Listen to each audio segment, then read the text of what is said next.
The moment of creation is a form of magic, where an off becomes an on, a 0 becomes a 1, then another, and another, until, deep in the complexity, you discover order, speed, reliability, power. Experience the WD BLACK NVMe SSD.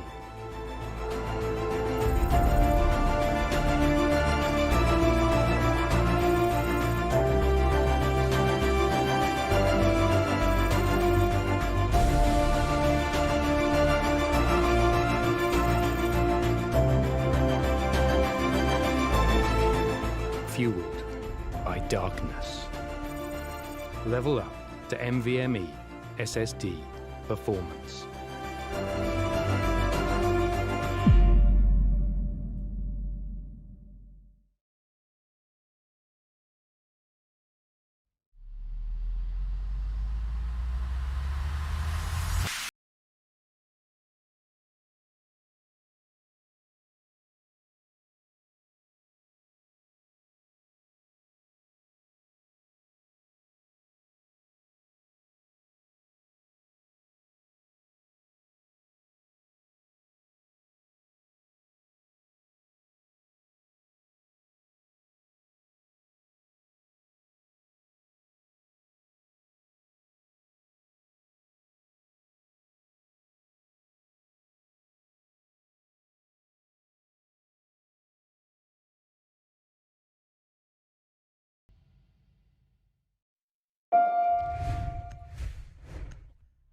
Alrighty then, ladies and gentlemen, welcome back to the WD BLACK the Esports Club Pro League for Rainbow Six Siege, supported by Ubisoft and in association with Act Fibernet and AFK Gaming. If you didn't notice, I had to take a deep breath right there. Of course, I'm your host, Blackjack, and joining me is my co-host, Babagusta, and our admin, Eisen, as we are here for the first game of the second half of Day 2 of Division 3 in Season 1. It is Team Heat versus Exterminate Esports, and we are actually already in with the game, but we had to start the match because the lobby timer was about to run out. It was cutting it kind of close right there, but they managed to get in. They managed to say that they were ready in time, and we started before, of course, our sponsor ads could be finished. With all that being said, of course, we'll take into the game right now as the bans have been taken care of. Thatcher, Montaigne, Kaid, and Valkyrie are the operators that have been banned today on the map of Clubhouse, and we are all ready to go as Nightsoul has just returned. Of course, he disconnected right at the beginning of the ban phase and looks like he's back.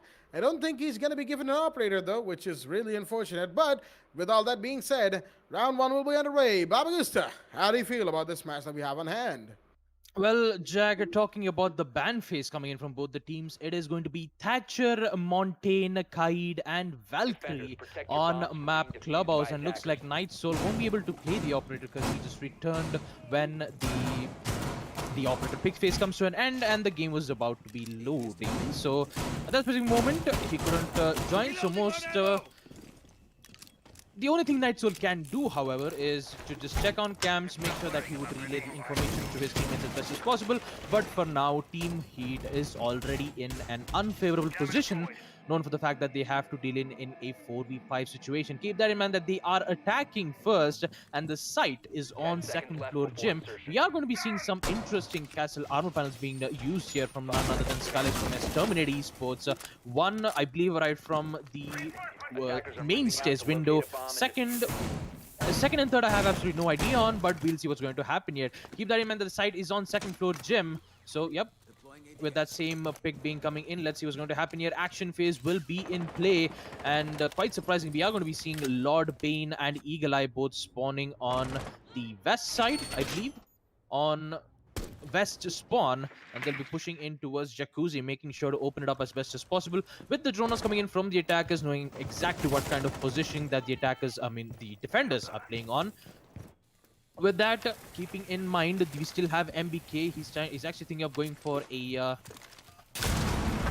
Alright, he was about to go for a bandit trick, but apparently he decides to go for a C4, and unfortunately it didn't quite go out quite well. Skullx, meanwhile, on the other hand, he's going to reinforce the wall instead with Eagle Eye and Lord Bane thinking of luring the bandit out, because most of the time he's basically tricking. So what Maverick needs to do is quite simple. All he has to do is half trick the wall of Jacuzzi so that he shouldn't have any problems. Now, he do know for the fact that the C4 has been blown out from MBK, so not having a C4 means a lot of freedom for Maverick to make sure that he could finish his half-wall trick as best as possible. With that, Lord Bane, he's just holding an angle. He's making sure that none of those C4s would come up. And on the other hand, the Excaro spell is being used. And I don't know where it is, but I do know that Bordwayo, with that spawn, from the run out from the strip club entrance, will be able to eliminate Lord Bane, the operator, in which he was in Jacuzzi, mind you.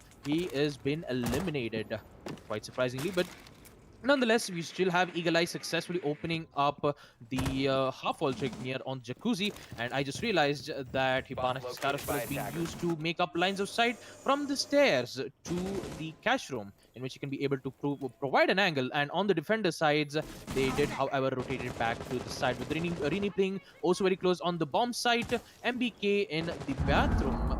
Quite interestingly, with the walls being opened up, but here comes one more, and it's going to be Skullx eliminating Oxy with that kill switch and Eagle Eye. Both of the hard breaches are the only players left on the side of Team Heat. Eagle Eye eliminating one, but an instant frag comes in from Skullx as he gets the double kill. Round comes in, but in the end, Bordwayo will be there to eliminate the final operator of Team Heat, as Exterminate Esports will win round 1 on second floor gym. Let's take a look at that in Act 5 and an instant replay. Some good defense coming in on the side of Exterminate Esports, and although we did get to see that early pick coming in from Bordwayo, who was apparently playing as the Jaeger. Maybe he was going for a runner from the script club entrance, or he was just, meleeed it from the dirt tunnel to hopefully eliminate the sledge, who was apparently holding the angle right from the Jacuzzi. But eliminating him did give a lot of freedom for the defenders to make sure that they would take their sweet time for the attackers to push in. As with that, we are going to proceed to round 2, as Basement Church is going to be the site. A beautiful round 1 coming out from the side of XTM as they take it with gusto and start things off very well in their favor. Round 2 going to Basement Church. Right out the bat, Exterminate Esports not shy to make things difficult for Team Heat. That's what they'll be doing, bringing the heat, figuratively speaking. But then again, they do have the Goyo, so there's going to be some literal heat being thrown around in this round. Speaking of Goyo, of course, those Vulcan shields are pretty powerful when you think about it. And interestingly enough, I just noticed there is no Wamai ban. Wamai is actually available as far as I'm aware, as Kaid and Valkyrie were the defensive bans for both teams, which is pretty interesting, because you would think that Wamai would be, banned, given the fact that he not only has a deployable shield, which in and of itself is a utility absorber, but then he has the magnets, which save that deployable shield from getting broken. He can just sit there holding down a room for a really long time and that much potential. It's pretty dangerous, as we've seen Wamai bans picking up in frequency lately. So the fact that he isn't banned is actually kind of new for us in this week. But, Valkyrie ban, I can kind of get it. Intel is king in Rainbow Six, no matter how much the utility may reign over. Without Intel, even that utility might just fall short. And that's why Valkyrie ban is in play right now. However, conversely, there seems to have been a little bit of an issue that the dirt wall was not reinforced. I don't know if there's the ADS there, as we are hearing grenade explosions, but no, Lord Bane is... Oh, he's already pushed up past that Goyo shield, which will be popped, but of course it's not going to do any damage to him. He's more than away from that fire radius, as he's pushed up on dirt already. He's taking a bit of damage. He's had to pull back for a second, as a gas canister will go out, forcing the sledge to fall back. Eagle Eye is going to take his place at the front end of dirt, trying to get a couple of kills, joining himself in, as Night Soul is just busy staring into the sky, into just empty space. I don't know, is he checking something out? I don't know what he's doing right there. Lord Bane has rotated all the way to the roof. Meanwhile, oh, there we go. I was thinking what was happening with that man. Turns out he was having a disconnect, or was midway through one. As unfortunately, Team Heat are going to be left in a 4 versus 5 once again. This time, they have lost their ace. which is very unfortunate for the attacking team right now. However, Lord Baines looking to make amends for that. He's trying to get an equalizer in, but he's not going to be able to as the shots were exchanged. No bodies were dropped, and with a minute 10 remaining, Team Heat are not looking like they're in a good position. Rini taking a lot of damage right now. The Melusi from above inside a deep arsenal. Some damage will be done to Eagle Eye via the Evil Eye of the Maestro. As Rini, interesting enough, is still determined to peek that angle on the hatch, playing from the low ground. Very, very dangerous, but Brave Soul is going to keep trying. More damage being done, and he will connect. Lord Bane's head goes pop as the XTM are going to start things out by taking a body. But Eagle Eye's here to retaliate. He's found one. Will he find two? Yes, he will. The reflect comes in onto Rennie. Very well done. He's cleared outside. Kill switch comes in. It's now the plant is going off as it has to be countered. Triggered. He doesn't have a C4, but Scullix is here to find one. Oxy goes down, but Trigger will be taken out. In the meanwhile, the Maverick gets one more. He gets downed, and he'll be taken out as it's now a 1v2. All down to Kill Switch, who will find one. Will he find the Maestro? Shots of fire, damage is done, and the Maestro will be the one to get the down and the kill confirmation. As he will mosey on over to get the counter defuse right there. Excuse me, I have to pause for a second again. The counter defuse comes off, as we get to see in the Act 5-minute instant replay right there. Beautifully done. Scullix with the post-plant clutch for his team. Giving them round two as Exterminate Esports have started off strong. Gym Bedroom and Basement Church going to them back to back.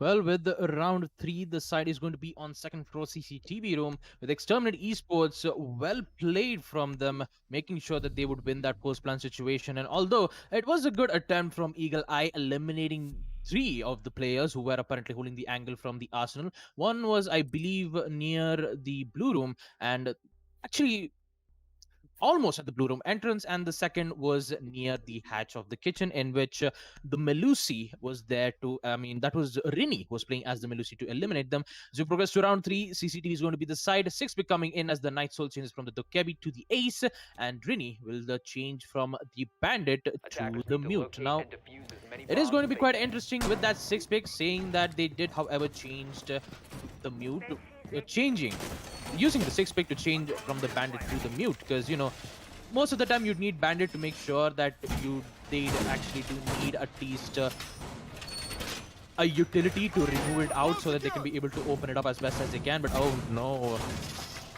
that is quite unfortunate on the side of Team Heat, and already they are having quite a lot of problems to deal with, and they will, however, ask for a rehost, but we'll actually get to see what's going to happen right over there.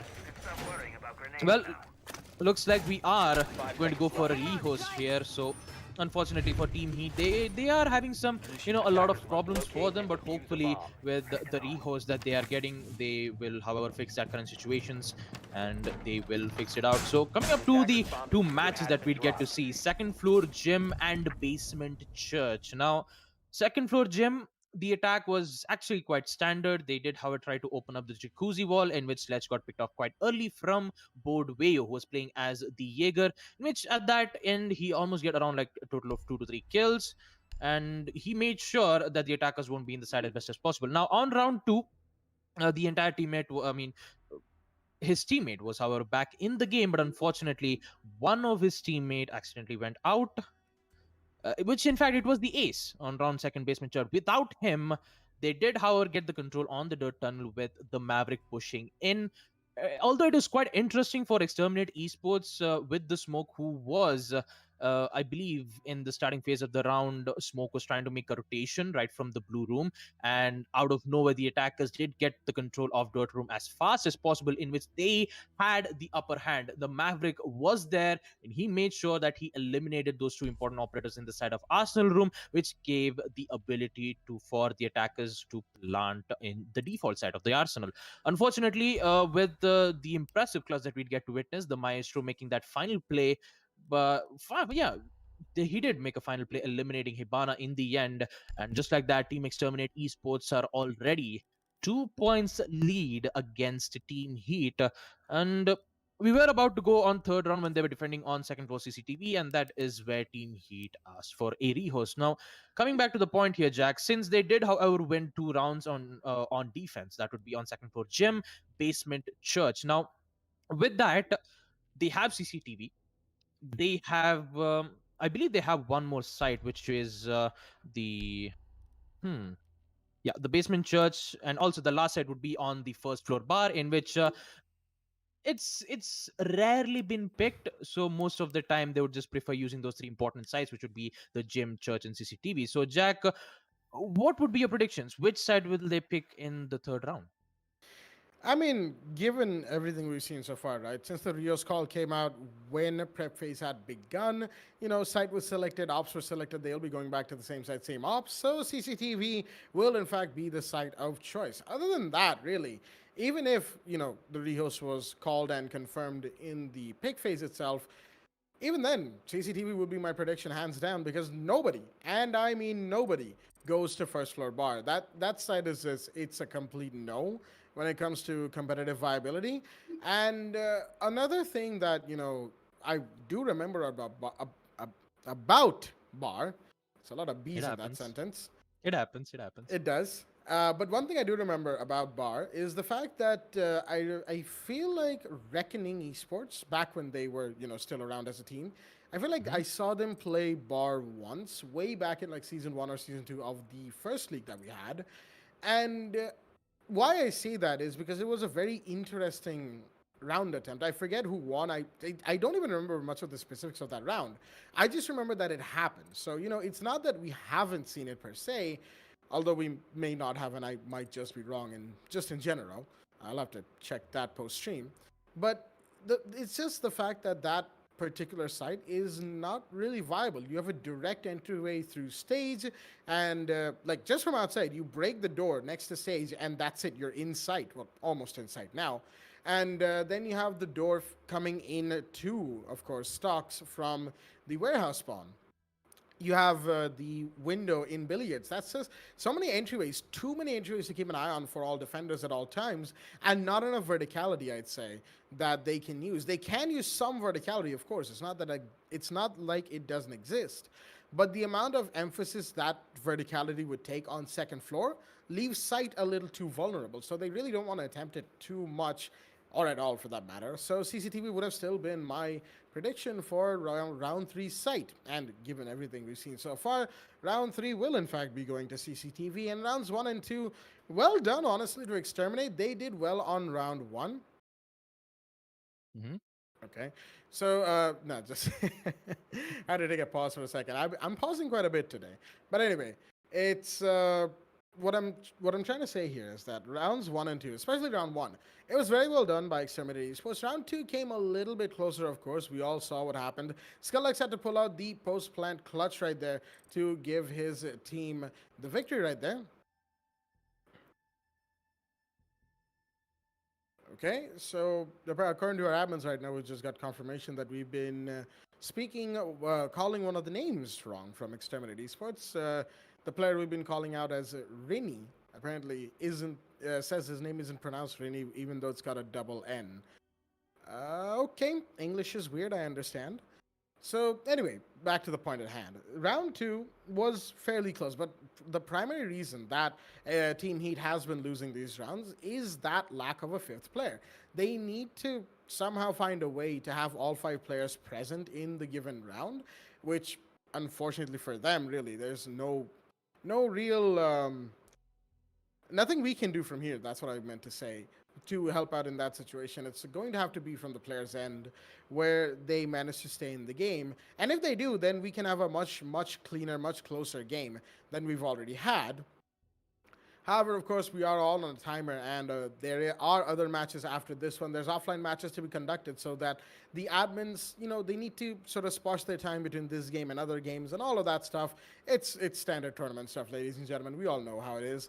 But the point here is that Team Heat, they need to have all 5 players available at all times, and they haven't. They've been feeling that loss of a fifth, and XTM have been taking advantage of that, hands down. In that last round, the round 2 that is, if we saw Ace, stay in the game, instead of disconnecting mid-round, then maybe the kitchen hatch drop would have been secured via a dirt push. The reason Lord Bane went away from dirt in the first place was because, the disconnection was happening, and he had to help his teammates in other places. And if that hadn't happened, of course, it's a little bit of speculation, but if that hadn't happened, I'd say that Team Heat may have even won that round because there was Skullex to, clutch out that round for his team. He really wasn't able. He was able to clutch that round out, but if they had one more player, just one more, things could have turned out very differently. Now, of course, I'm not saying it would have turned out very differently. Things could have changed within seconds. It's just the way Rainbow Six goes towards the end of a round. And that is what we'll be looking forward to when we continue to go in this match, as the farther we go into this game. Actually, speaking of matches that we have, it's not just this game that we have. Actually, yeah, the last player just joined in. I had to look at my screen really quickly. And it looks like we are, in fact, starting back on the map of a Clubhouse, ladies and gentlemen. Round 3 is about to come back live for all of our viewers at home as everyone has joined back in and the rehost has been completed. Team Heat versus XTM is back on your screens live right now, and round 3 will commence, and I believe it should be same side, same ops, so second floor CCTV will be the side of choice.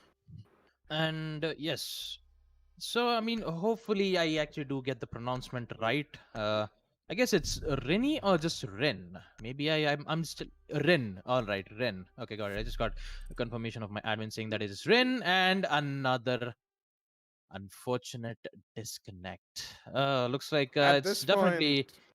Yeah, if I were to butt in right here, at this point you just have to feel bad for them. Yeah, I mean, you can't do anything more than that, to be honest. Connectivity issues happens a lot. So, I mean, unfortunately for Team Heat, they are already in a disadvantaged position here. We are going to be able to see a 6-pick coming in as he changes from any particular outfit that he picked on to. Going to pick as the ace.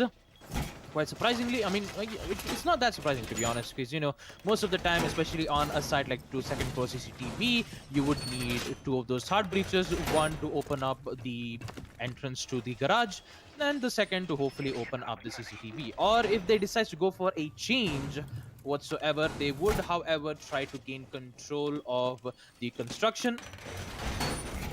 Construction maybe try to just enter in towards the logistics room.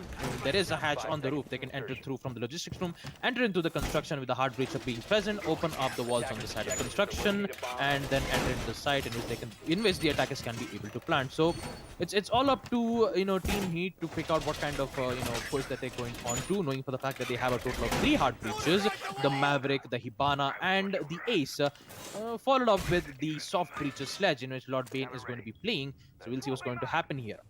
Two of the deployable shields being placed onto, as one of them is placed in the on the garage catwalk, and the second, I believe, from the CCTV. Now, looks like Team Heat has decided to open up the walls of CCTV thanks to Eagle Eye, who's playing as the Maverick. He decides to go for a half wall trick. All he has to do is completely remove all the downwards portions, making sure that there isn't any bandit charges being placed, followed up with the Ace Salma Breach charges to open up the walls, and just like that, the wall is open. Now, the only problem is how to get to the site and how to eliminate the players of Extremist Esports one step at a time. Now, it is going to be difficult, though, knowing for the fact that they already have a 1-man disadvantage, and the amount of push that's going in, Lord Bane will immediately equalize it, making it a 4v4, and a wonderful shot being displayed. SMG-11 through to the head, and kill switch, he will do the same, eliminating board Veo in the process, and looks like Team Heat has already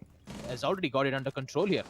Rini thinking of going for a run out here right from the garage, hopefully to eliminate Ace, who is apparently repelling, and ooh, that wall bang coming in. I'm not sure who it is. I guess it is Lord Bane with the SMG-11 going for that wall bang. He will eventually down MBK, and he will confirm it.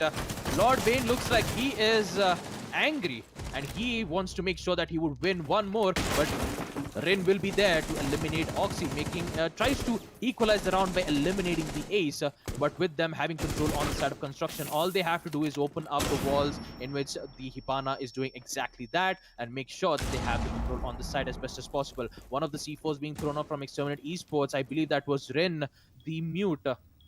With him, the C4s being used, all the defenders can do right now is make sure that their gunplay is in form so that they can be able to get it as best as possible. Now we're going to be seeing one one Excaro spell is for the angle, for making a angle, and the second for the access on the side. Now the only problem is that there is a mute holding into the eastern stairs, doesn't actually see the exact positioning of where the Maverick is, will be able to decrease quite a lot of HP. The push comes in, ill-advised, Ren with the double kill, which leads to kill switch and Lord Bane, and looks like Lord Bane, he might be able to flank this one out. He has the opportunity, all he has to do is eliminate him, but no, Ren, he actually gets him and gets a triple kill. This is not going to go well on the side of Team Esports, that they only have 5 seconds. Make that another one. Ren, he's going to make an important plays here as they will win round 3 on second pro CCTV. As we take a look at it in Act Fibernet's instant replay, what a great attempt there from Team Heat, especially the sledge, making sure that the flank which was present, he was making sure that the mute who was apparently holding out that specific angle would be taken out, so that Skill Switch had the opportunity to plant on the cash room, but unfortunately Rin was fast enough. With that, as we proceed to round 4, and hopefully with Team Heat having all of the operators and the players being not having any problems, we will proceed to round 4. The site is going to be on second floor gym. Second floor gym and bedroom is going to be the side of choice as Exterminate Esports out the back of that beautiful play with the SMG-11 from Rin right towards the end, making sure that they take the successful lap around Clubhouse nice and quickly. As right now 3-0 to them, Team Heat not looking that great. Once again, they're bringing it very close, in fact, even with only 4 players. But even then, it just isn't enough. They need that 5th, and they really need him to stay in the game. Night Soul, he disconnected right at the start in the pick phase as soon as we transitioned from caster cam to the game. Unfortunately, he couldn't stay in, and he's back now. He's got the ace. Hopefully, he stays in for his team once again. 5 seconds to insertion. Of course, in lieu of Night Soul not being there, his team had to bring out some really great plays. Lord Bane, honestly, was doing an amazing job of pushing, catching those defenders off guard, especially Smoke. But at this point, Team Heat is in, like, I understand disconnections is one thing, but then a team kill, when you really cannot afford to play 4v5, and not just any, that is a hard breacher. Hibana is gone because of that accidental team kill trying to take out a deployable cam. A very unfortunate situation that Team Heat has found themselves in once again, as they are now going to be playing a 4v5 going forward into this round. There's already somebody on the logistics hatch, and the mute has to be very careful. Triggered that as MBK has taken a bit of damage as well. Summer breaches are going to go off on the jacuzzi wall in the meanwhile, as a quick take from Team Heat might just prove decisive on the gym bedroom. Drones are coming in. Triggered has been spotted, of course, and the Maestro has to be careful. MBK, that is. The man is low on HP. And, you know, if he takes an ill-advised gunfight, he's going to go down without a doubt. Even the 3 armor of the Maestro cannot save him in that situation. Grenades coming out. ADS will be catching them. At least one ADS has caught 2 grenades. However, there's even more to catch, even more throwable utilities, as there we go. Shots are being fired, but Borveo could not find a kill. Night Soul is going to take some damage, that time from MBK, who is just tap firing away from somewhere. I'm not entirely sure where. We just hear it. Attackers dropped the diffuser. Lord Bane, in the meanwhile, recovered the diffuser. pushing through CCTV, trying to get through to cache. There is somebody inside a cache, mind you, and there's a little area that's been opened on top of that reinforced wall for a grenade to go in. Flashbang will go in as well. Skulex, he's got grenades to worry about, but he is still alive. No damage done. Actually, correction on that sentence instantly, as Rin will find one, will find 2. Oxy and Lord Bane go down. And now the side of Team Heat are caught in a terrible situation. 4 versus 2. Make that a 2 versus 3. As Eagle Eye is going to take the reflag onto Ring. Will he find one more? There's the Jaeger inside of CC that he has to worry about. Shots fired and Boardvale will go down. It's a 2v2 now. A lot closer to getting this round than they were before. Maestro firing away. MBK trying to find one of these attackers. And he will. Actually, that is the SMG-11 triggered to find Night Soul, which leaves the Maverick, the last man standing. He's going to come in and he will find 2. Triggered and MBK go down as a big spray comes in from Team Heat's Eagle Eye. He goes on the bed. Oh, you hate to see it too. They lined up as we'll see in the Act 5 and instant replay, ladies and gentlemen. Finally, Team Heat bringing rounds closer and closer and closer will win out one, and that is round 4 going to them. 3-1 is the score line, as round 5 will see Basement Church and Arsenal Room from the side of Exterminate Esports. Well, with the Team Heat recovering their round as their scoreline is around 1-3, they still have 2 more rounds to make up their mistakes. As we proceed to round 5, side's going to be on Basement Church, and also we are going to be seeing Oxy playing as the Nomad, since for the fact that the ban phase on the side of attackers would be Thatcher and Montaigne, which would leave Jackal, Nomad, Happy Tau still in play, and quite surprisingly, although Vomai isn't banned, and he on the side of defenders of Extremist Esports, they are not, however, picking Vomai. So picking a Capitao would be a viable option for the attackers, but since they decides to go for that specific operator on the side of attack, I don't mind. It's all right. It's up to their preference. And since they do have, they did, however, win on that previous round out, hopefully in round 5, without having any mistakes whatsoever, will be able to make that powerful comeback. Now, we are going to be seeing some footholds being made from MBK, and also I believe that would be a vault rotation being made. Another holes from the church with a reinforce being made. So hopefully I believe there should be one of the defenders apparently holding in from the Moto hatch, just to make sure that if the attackers try to push in, they can be able to eliminate as best as possible. Although they don't have a Mira, in which it would have quite worked out well if you do decide to leave one wall being a soft wall. But Lord Bane, oh my goodness, I did not expect that.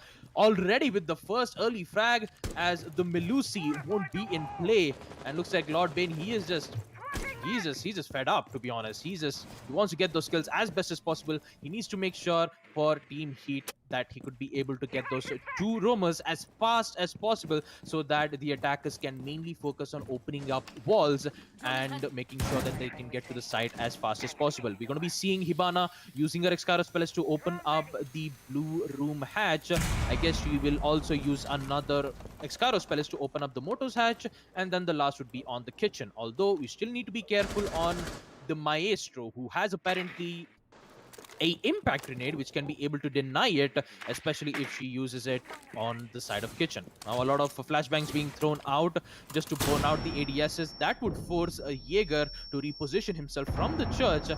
And do I think it's a rush coming in from the attackers? Because I see a total of 3 players on the side of Team Heat pushing in from the blue stairs. And that would be Oxy, and looks like Lord Bane, he just already dropped down from the hatch. He's trying to figure out where exactly that location is. Having the control, all he needs to do is have some patience, hopefully find one. But Rain, he will actually find one. That is Oxy, was apparently holding the angle from the blue stairs. He will go down, but does he know that there is one more holding the angle from the Moto hatch? He does not, but Scarlex will be there to eliminate one. Eagle Eye, on the other hand, with the angle being made, he will eliminate one more. Night Soul, the ace, in which he was apparently he wasn't in play, but this time he will be able to make one more kill, followed up with the smoke being thrown out as Scarlex. He really needs to be careful here. All he needs to do is to wait for a total of 55 seconds as MBK has his smoke canister. Scarlex with another one as he eliminates Eagle Eye. The Maverick won't be in play, but he still have 2 more. Kill Switch and Night Soul, the double hard breachers, and they need to figure the exact location on where this defender's location is. Quill Switch hoping to go for a plant on the side of Church, but they don't have exact positioning on where it is. Well, there you go. Kill Switch going for the plant out. Smoke comes in, hopefully just trying to make sure that the push, or I would say the plant, will try to defuse, but it doesn't work out. Close plant situation comes in as Kill Switch pushes in, eliminates Scarlex, and he will also eliminate MBK. Team Heat winning round 5 with a lot of silence being happening for the past 2 rounds, but they are finally back, ladies and gentlemen. As we take a look at it in Fabrinet's instant replay, looks like Team Heat are back on their feet as we proceed to round 6. The final defense round for Team Exterminate Esports, with an unprecedented events being shown out from the side of Team Heat. All they have to do is win one more so that they can be able to equalize the round against them. Absolutely. Team Heat are Well, they are definitely standing up for themselves right now, and that is what we are seeing, ladies and gentlemen. It is amazing to see a team bring out everything in their power to win a match, and that is exactly what they are doing right now with everybody Attackers on need to board, locate and all of defuse their bombs. team members in play, and fortunately, and hopefully, no more hiccups happening from their side. Team Heat has won 2 back-to-back rounds, bringing themselves closer to the equalizer right here. 2-3 is the score line, and XTM are looking a little worse for wear. That last round was definitely a little weird, as I have no idea what Smoke was doing when he went in to try and find where the planter was. There's only one place Ivana could have been, especially given that Skullex went down from exactly that 10 area. seconds remaining.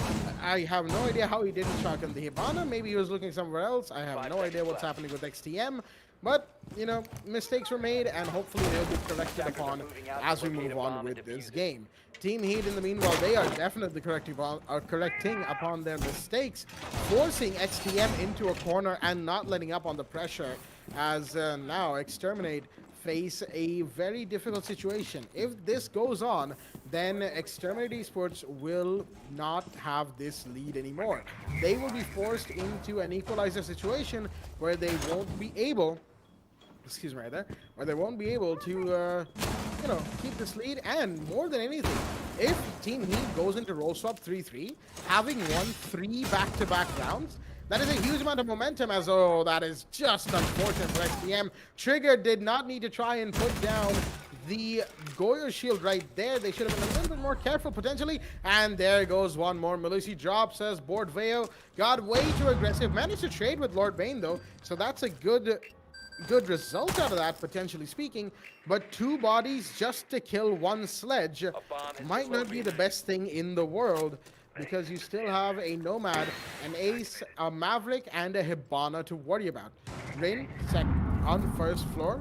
He's trying to find any stray attackers who have distanced themselves from the pack, and Impact Tech is going to come out. There we go. Skullex making sure that Hibana is forced to use up all of her X-Kairos pellets, and to make sure that it goes well for the attackers. Kicking Ash will be opened, and this is an interesting angle that Skullex is peeking, to say the least. From the rotate up through the hatch, does a bit of damage as well, kill switch, but now that his position's been given away, he's gonna have to rotate back, and he cannot peek that again, because that angle will be contested from any attacker who tries to drop down through there. Jones coming out from Team Heat, as they have some idea of where these defenders are. Another gas canister is used up from XTM's side. MBK throwing those things willy-nilly. You know, there's a bit of an argument as to whether or not early gas canisters are a good thing or should be saving them. But so long as they get the desired result, it's fine. Rini's going to take some damage as Eagle Eye. He's in already, and MBK is down. But there's Skullex to stop the plan from happening. There's the Jaeger from blue to find one more. As it's now 2v2. Eagle Eye and Kill Switch go down. And there goes Oxy as well. Skullex with the double. And it's now down to Night Soul, the last man standing. Inside the side, he's being marked as well. And Rin knows exactly where the push is coming from. Does Night Soul know that there's somebody inside the kitchen? He will now, but no. I'm not sure who made that hole. That could have been from the shrapnel system right there, as the Jaeger will take full advantage of that. We'll see that in the Act 5 at an instant replay, ladies and gentlemen. But the defenders will, in fact, win round 6, the last round before roll swap, which means they are 4-2 up going into round 7 and have given themselves a good advantage going into attack on round 7. Well, Team Heat did get back, but hopefully with that first half coming to an end, we are going to be seeing them defending, and their first line of defense will be on Basement Church and Arsenal Road. Quite interestingly, we are going to be seeing Board Veo pick up the IQ, but he's just going to be 6 picking out to the Zofia. Same thing goes to Eagle Eye, as he changes from the Alibi to the Alibi. All right, for a moment there I thought Eagle Eye was about to make some impressive changes from the 6 pick, but yeah, he just fooled me. That's great. As we proceed to round 7, Basement Church, quite interestingly, we are going to be seeing Kill Switch and Lord Bane with the Wamai Jaeger combo, hopefully with the ADSs as well as the Wamai's Magnet Nades. Quite interestingly, a deployable shield was being placed at the hallways of the main stairs, but decides to change it elsewhere. So now, quite surprisingly, we are not going to be able to see a smoke being brought up on the side of Team Heat, but they will bring out the mute. Although his jammer could be quite effective, making sure that the attackers won't get as best intel as possible. 5 seconds But to insertion. in most of the time, where you do see on a map like Clubhouse, you do need smoke to make sure that you can be able to hold on the side of tunnel as fast as possible, and that's most of the time in which most the defenders would prefer. But since Team Heat not picking up the mute, sorry, not picking the smoke, decides to go for a mute, it's definitely going to be an interesting factor to see it. With Exterminate Esports, they are definitely not wasting their time, as Zofia has already entered inside the strip club, and she will go inside through the billiards room, hoping sure to take out one.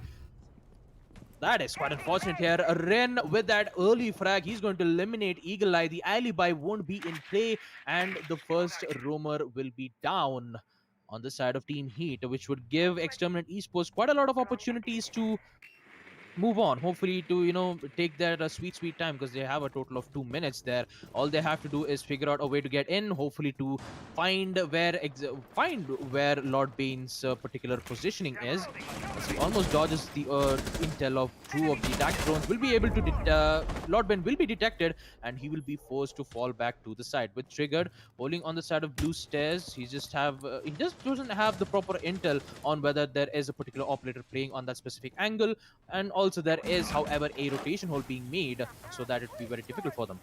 Maverick using his blowing torch to open up the hatches of the stock room, so it shouldn't be that much of a time. But for Lord Bane, he will find one weakness on the side of XTM, as he will be there to eliminate Ren.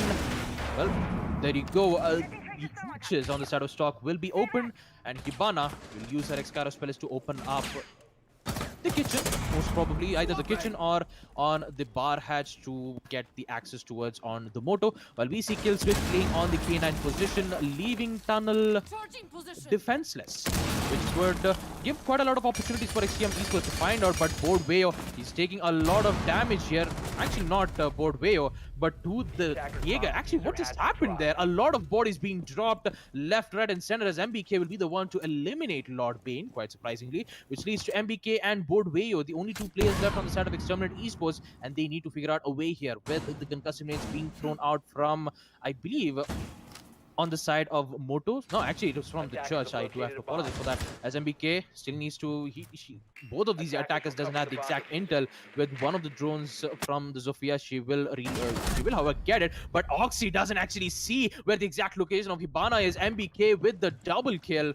As for the attackers, they only have 23 seconds left. Night Soul, that shotgun will be devastating on close range combat, as Kill Switch will find one, which leads to MBK, the only operator standing, has a diffuser in hand, and she only has 12 seconds left. Will she be able to eliminate 2 of those players? At least eliminate one of them. The push comes in, doesn't see the prone, and Night Soul will be there to eliminate MBK. Team Heat will win round 7 on Basement Church. As we take a look at it in Fibernet's instant replay, they did their best. Exterminate Esports, quite a lot of carnage that we get to witness here, especially the drop from the moto hatch, in which we didn't had that many of intel on what exactly happened over there. But in the end, we did see we did see Team Heat winning their first round of defense. As we proceed to round 8, CCTV is going to be the site, and quite interestingly, we did see quite a lot of interesting plays coming in, especially Rin, who actually did get to eliminate 2 of those players, especially one who was, I believe it was Eagle Eye, who was playing as the alibi.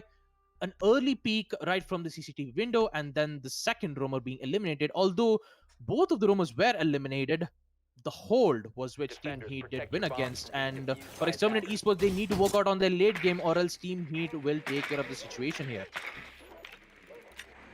Team Heat winning round 7 on a defense is a good thing for them, because that means they are 1 round closer to equalizing. But more than that, they are on the defense and they need to take advantage of it. That shows that they are going to be at least attempting that, and have had a successful attempt on Basement Church. Whether or not they'll be able to continue doing that in subsequent rounds is what we are here to find out. Second for CCTV is the side of choice from Team Heat. Exterminate Esports, in the meanwhile, need to tighten up their attack a little bit more.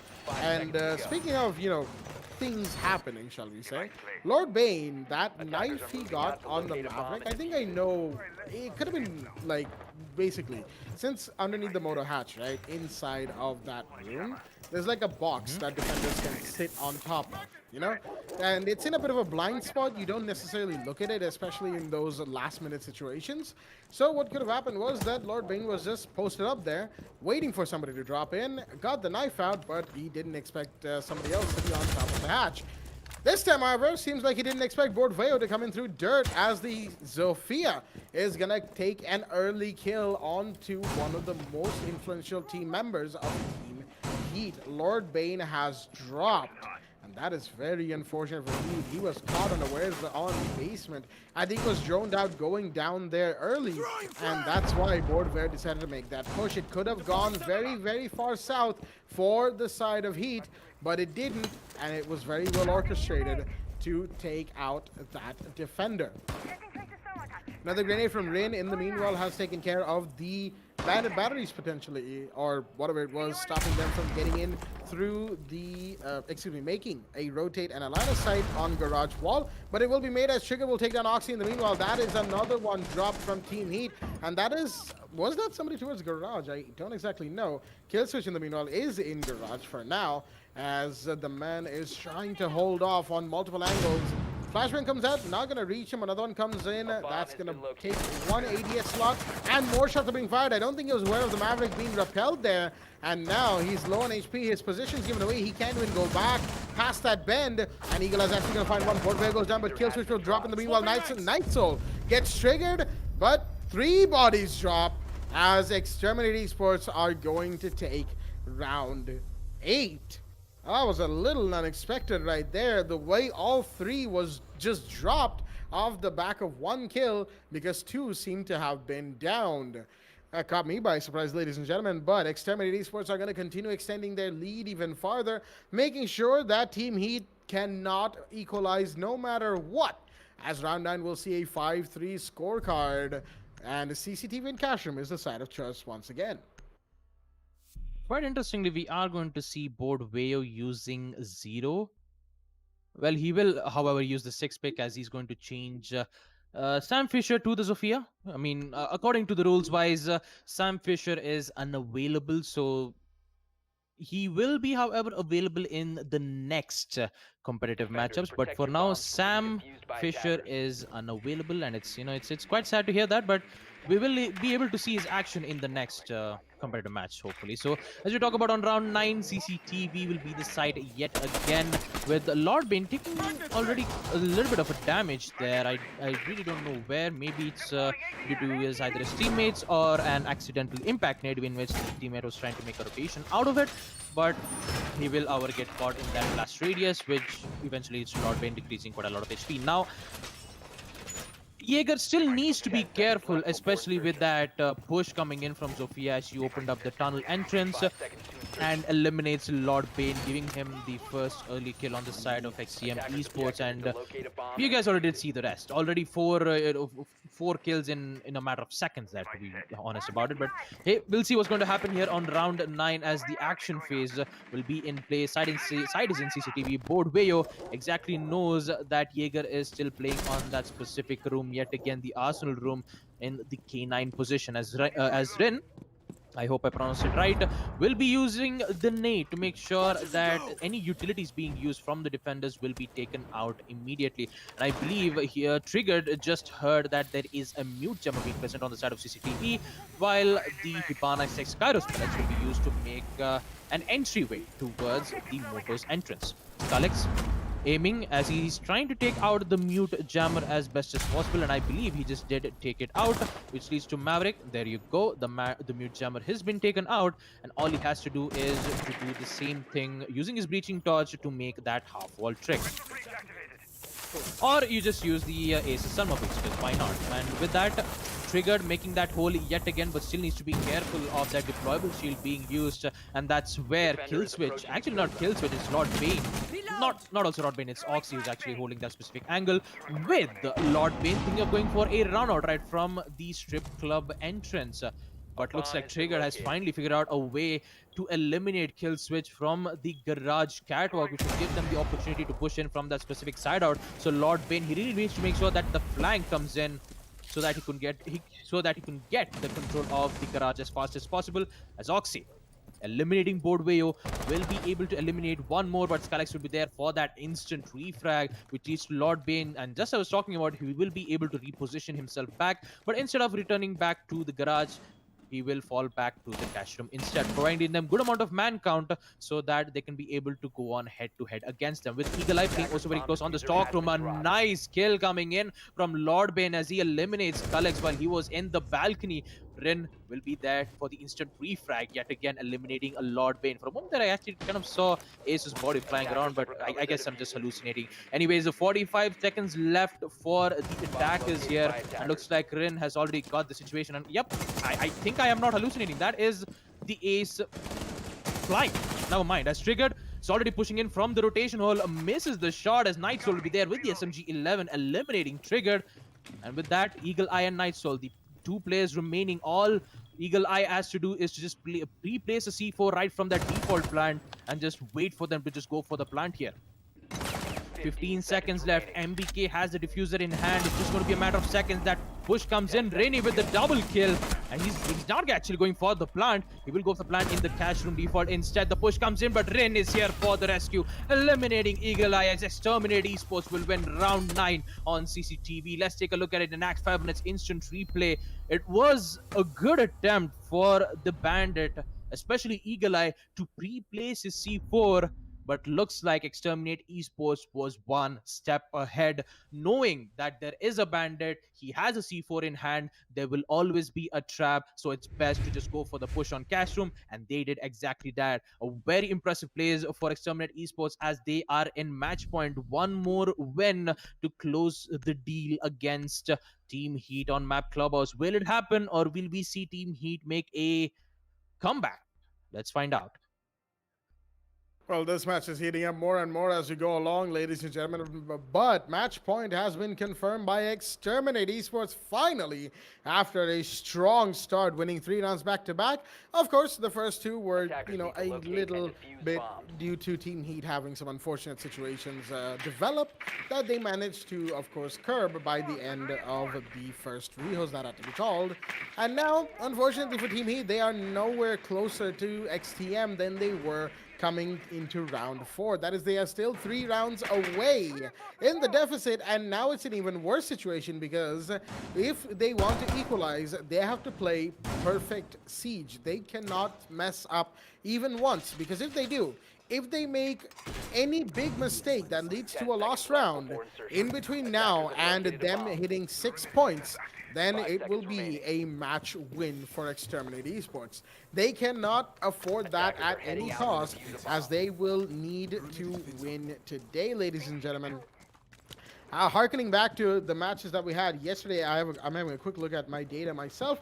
Team Heat, of course, played against Tilt Esports yesterday. It was a match that went all the way to maximum overtime. I remember catching that one alongside you, Baba. And Tilt Esports were the ones who won that 8-7. Team Heat, unfortunately, could not bring out the victory, and they need to make amends today on day 2.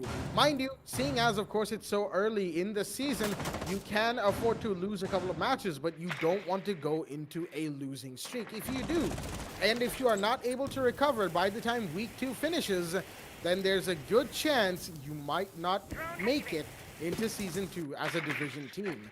I don't mean to sound, harsh or doomsday-like, but if you lose too many matches, if you don't have enough points at the end of the season, you will be relegated out of Division 3 and out of the tournament itself.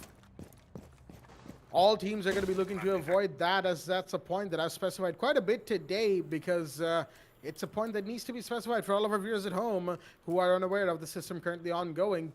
Bottom 3 teams from Division 2 will come down to Division 3.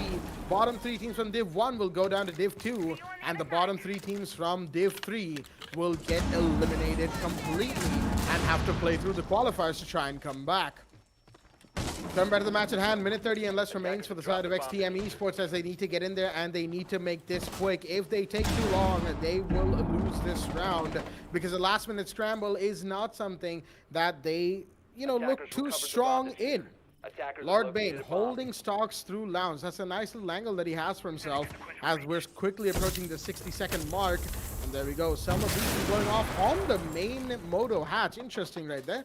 And that leaves only one summer breach for the man Skullix to try and make a breach into sight. Flashbangs are coming in, but of course the defenders have managed to avoid that. Droning is happening as well as they need this intel on where the defenders are, where they're situated, so that they can get in and get the plant off. But it has to be quick. They need to expedite this process as some last very, very late reconfiguration is going on. But Lord Bane's going to find one. It's a big kill right there. Triggered, goes down. That is a Maverick of the board. There's going to be a kitchen house drop. At least somebody watching kitchen house as more shots are fired. Lord Bane will not be connecting onto the head of the attacker inside of bar. Not just yet. A shot of fired. Ox is going to find Board Veo in the meanwhile. That's a big drop as well. And Lord Bane gets the drop on Skullix as well. Beautifully done. It's a 5v2 with about 10 seconds remaining. X team have to get in there. Oxy's taking damage, but he's still alive, and that's what really matters. And now Rin takes damage. He goes down, and it's all down to MBK. Where is he? Nowhere to be seen. Trying to come in through Moto will go down to Eagle Eye, and that is a flawless round for Team Heat on round 10, ladies and gentlemen. Very, very well done, as we'll get to see that in the Act 5 in an instant replay. And round 10 goes to the side of Team Heat on the back of some very well thought out defense and very patient defense as well. They needed to sit back, they needed to chill with the aggression, and they did. And that is why we see them winning one round. They need to win two more to equalize and push for overtime. But will we see that happen? We'll find out right now, as round 11 is going to see us go to CCTV and cash room.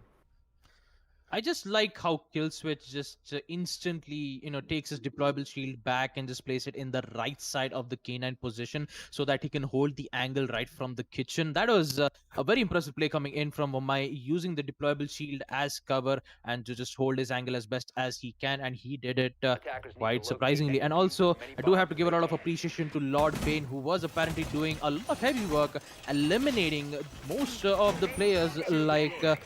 I believe that was just give me a sec there as I tried to exactly find out who. Yep, there you go. It was apparently eliminating Board, Veo, Rennie, Skullix, the most important teams who were apparently eliminating those important players on the side of Team Heat. Lord Bane is giving a fighting chance and giving them hope for their team, especially just to make sure that even though that we are making a lot of mistakes, there is a chance that we can make a comeback, and that's exactly what these guys are going to do. Oh, I almost saw Oxy kind of moonwalk there, but hopefully we shouldn't have any problems just for now. As we proceed to round 11, just keep that in mind. Team Exterminate Esports have won 2 attack rounds on second floor CCTV room, and since Team Heat is defending yet again on CCTV, it's not going to go well for them, and especially for that early peak as Skullix eliminates Killswitch, it's not going to go well for them already, and at an early disadvantage as Oxy is pinging out exactly saying that to make a little bit of holes so that he can be able to impact check it out, especially if the attackers try to push in from the construction wall. With that, Lord Bane holding all by himself. Actually, he's not holding by himself. He has his GSG9 brother Eagle Eye, who is apparently still holding the angle right from the garage, making sure that the attackers don't have the control as best as they can. Nade throws in, will be able to get one. No, just a little bit of a timing there as Night Soul barely survives, and he actually goes for a mute jammer trick. But Maverick will be there to eliminate one. An instant trade comes in from the mute as he eliminates Triggered. And already the score count, the man count is equalized. And maybe we might be able to see Team Heat salvage the situation out here with Eagle Eye rotating back from the construction. He still needs to be careful that there is one particular player right outside the windows of construction.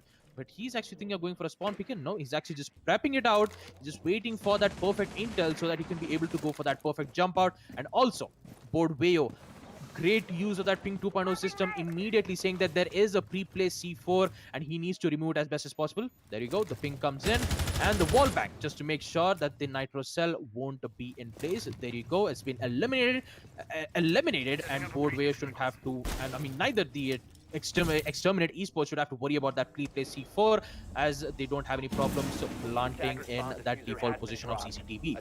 Now they do have to worry about the angles that Team Heat has displayed onto, especially Night Soul with the SMG-11. All they have to do is push in from the main stage, possibly to make sure that they can be able to eliminate as best as possible. Now keep that in mind, the Bandit has placed his pre-play C4, so if they do give a call out, that is not going to detonate at the right moment, but he still has the backup plan, which is the run out right from that construction window. Now Bordwayo, he is apparently holding the angle, he's just... The only problem is he has the diffuser in hand, and some of the other operators need to hold that specific angle, or else he would be going down instead. Concussive nade, actually no, not the concussive, that's the impact nade being used as the plant is underway, and I believe a Bandit is actually going for a run out. There you go, the run out comes in, the C4 will be there to eliminate Night Soul, a double kill. That is what they did not expect. Skullx will be there to eliminate Night Soul, but at what cost? Which leads to, actually the score is Eagle on yet again. Make that a double kill for Eagle Eye with another run out that comes in from the Bandit. They only have 7 seconds left. Match point is for Exterminate Esports. Skullx, the only operator left, sees the head, gets a triple kill. The slow from Melusi is not going to let Skullx get the kill off from the Bandit. That is so unfortunate. Round 11 goes to Team Heat. You I'm hate to see it. I am heartbroken. Oh no. You hate to see it, ladies and gentlemen. What a way for that round to finish right there. There was nothing else that could have saved the Bandit. Nothing else that could have saved him other than a Banshee in that one area where it really didn't need to be. It was almost done and dusted. Skullx nearly had it. He nearly finished it right there. But he wasn't able to because of that Banshee. That right there is a 1 in a million save from beyond the grave. And I don't think there's any Melusi plays that can happen from this point out that are about to top that. And best part, Oxy wasn't even alive to see it. He was watching it through his teammates' perspective or on cams or whatever. At this point, really. Oh boy, ladies and gentlemen. This is the kind of stuff you get to see all the way here in the league, the Pro League, where all these teams are fighting tooth and nail for every single match that they can get. As Exterminate Esports, they made some mistakes right towards the end. It was a 3v3, but that C4 had to come out. Equalizer came in from Skullx, but another kill came out. That was from the Bandit running out. And then another kill came in. Oxy went down, and the Banshee that was there saved Team Heat. Gave them one more chance. This is the round that they have to win if they want to equalize and go for overtime, ladies and gentlemen. Oh boy, what a round indeed. As Exterminate Esports, they cannot allow Team Heat to get away with something like that for a second time. 6-5 is the scoreline, of course. It's the round of ones, as I like to call it, because one round for Exterminate to win it all, and one round for Team Heat to equalize and push for that overtime score. Triggered with that quickly made Maverick hole right there is gonna make sure to take out those utilities right there. And there we go. He's gonna take out those Bandit batteries. Summer breaches are gonna go off, as the CCTV breach will go off as well. The site itself is gym bedroom, mind you. But even then, I'm still a little shaken from what we saw in that last round, not going to lie. As we have another breach attempt coming out from Skullx. This one is going to be towards the side of Gym Bedroom's jacuzzi wall. However, I think he hears the new jammer from Night Soul's end, so he's gonna have to ask for some sort of grenade or some sort of assistance to take that new jammer out. Logistics has been spotted as the grenade comes out from Rin. I think that might have taken care of the mute jammer, which means the breach will be going off. Yes, right there. The breach is happening, and now Skullx has to watch for somebody to make a mistake and peek that area, that hallway. Eagle Eye, however, he's got an idea. We see him going all the way towards the dirt soft wall. And he could potentially find the upside down repel. He won't actually. Does some damage to Rin, but he's gonna have to fall back because he was spotted and shot back at. No damage done, thankfully, but kill switch, ooh, he barely survives that as well. So many encounters happening, but no bodies being traded as we are less than 60 seconds remaining on this round, ladies and gentlemen. What a match we've had so far, but these next 50 seconds will decide whether or not this match is going to continue, or will XTM finally end things here once and for all. Shots being fired. MBK will start things off by taking down the Eagle Eye. That's a big drop right there. The Bandit falls, but the laser sight is being spotted. That's MBK's laser sight on the main stairs, I believe. And Night Soul will just find Rinny. That's a big drop as well. Rin goes down. The sledge will fall. MBK now pushing up the main stairs. Does he know where Lord Bane is? He might have an idea. He's going to swing right. No, he's going to miss him. And Lord Bane will take that kill. Kill switch takes one more. Board Veil goes down. And the ace inside his sight is going to down Night Soul. That's good. But Lord Bane's found one more. It's not looking good as Skullis is the last man remaining. 1 versus 4 for him to try and play. And he will drop down the hatch accidentally, but will still get a kill. Kill switch falls. It's a 1v3. And now Skullix, he's only got so many seconds remaining. This does not look like he'll be able to win this out. He'll confirm a kill, but there we go. Time will run out, ladies and gentlemen, as we'll see that in the Act 5 and an instant replay in just a quick moment. But I believe everybody knows exactly what I'm about to say next. Ladies and gentlemen, are you ready to rumble? Overtime is in play. 6-6 is the scoreline, and round 13 is a go on Basement Church and Arsenal Room.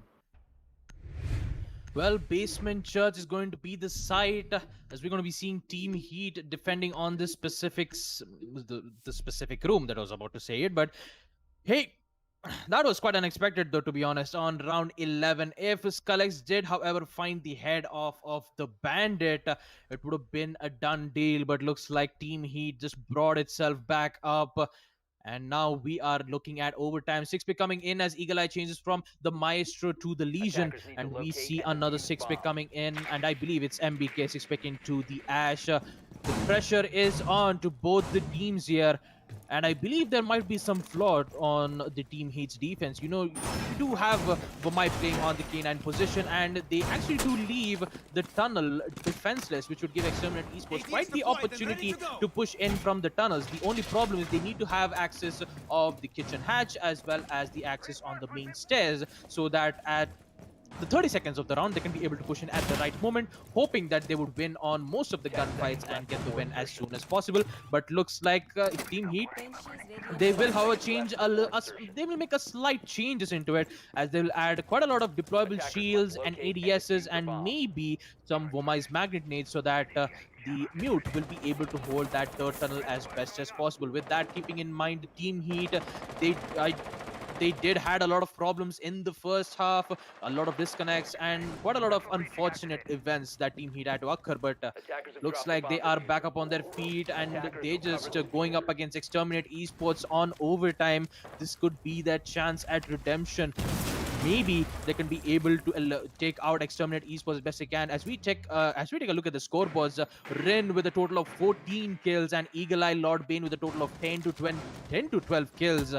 My oh my, let's see what's going to happen on here as the action phases in, with the Ace using his Selma breaches to open up the walls on the side of the tunnel. Now they have the access, but do they know that there is a peak angle being actually a pixel peak angle being introduced here from the Vomai with the help of his deployable shield?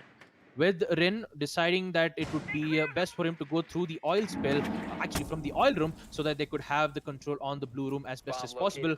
As we're going to be seeing Boardway with the buck, hopefully to make some vertical lines of sight right from below the stage room.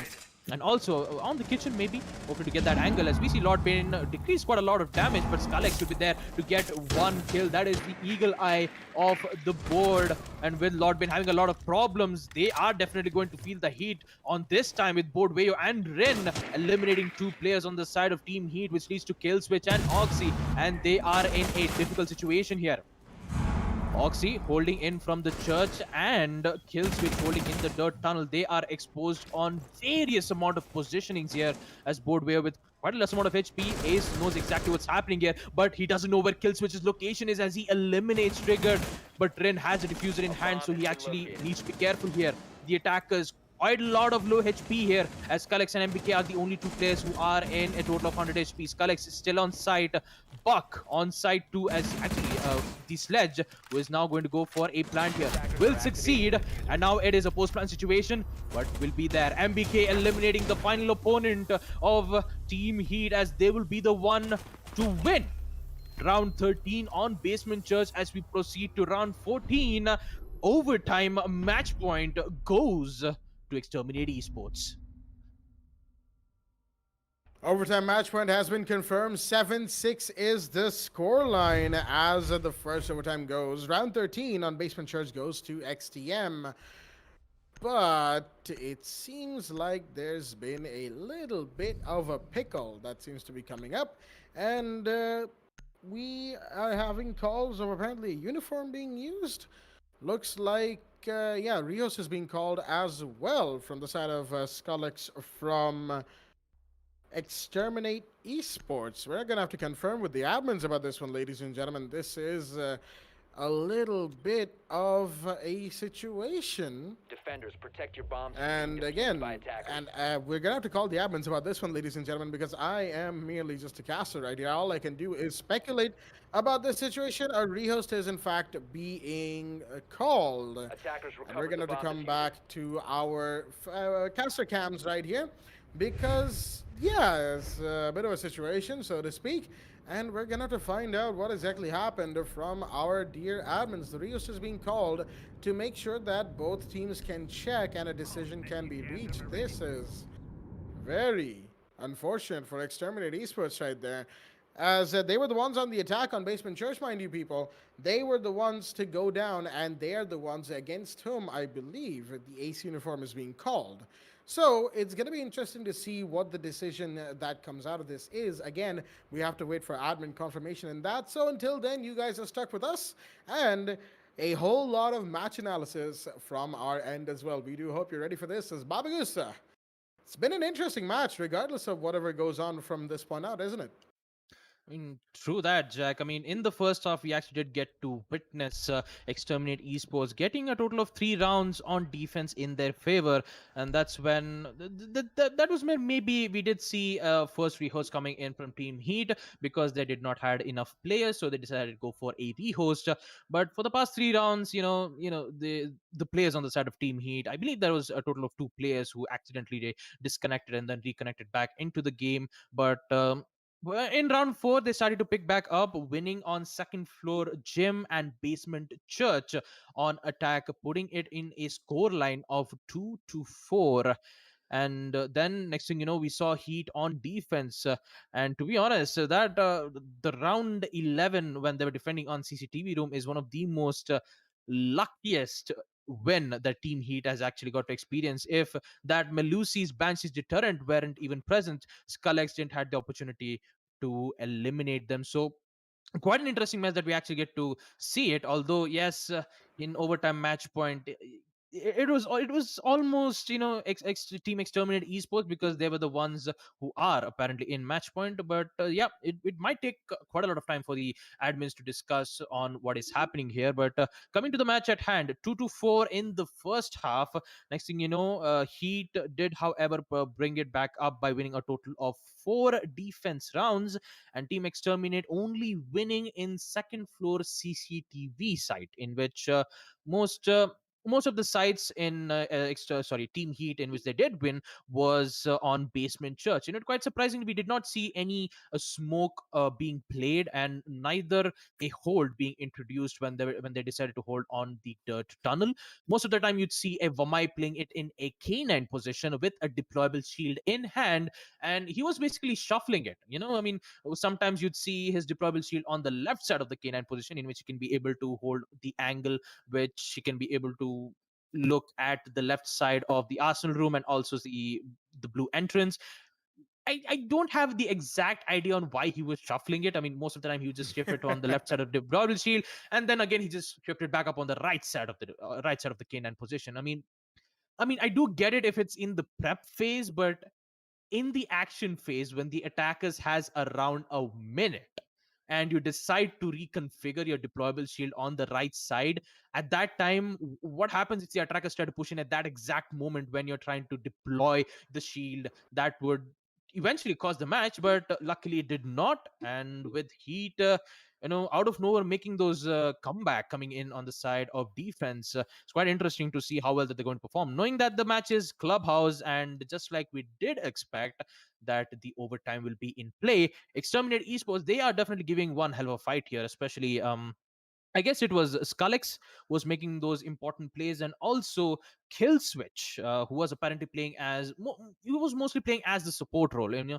in the attack, he used to play mostly as the Hibana. Although yes, Hibana most of the time you'd see here you'd see him as the fragging type, but when it comes to supporting type, she was always there to open up the hatches on the kitchen and the stock room, which would give the attackers quite a great opportunity to push in on the site.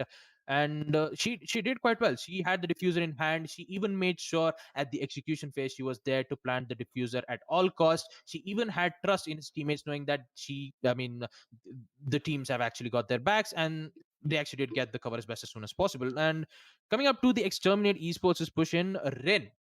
Well, I actually do hope that I pronounced it right. He was making quite a lot of plays there, especially with the sledge pushing in immediately, eliminating the roamers as fast as possible. And to be honest, he was quite quick, and most of the time you don't see him play as the Ash, but you'd mostly see him play as a sledge, because it's MBK who was apparently playing as the Ash most of the time.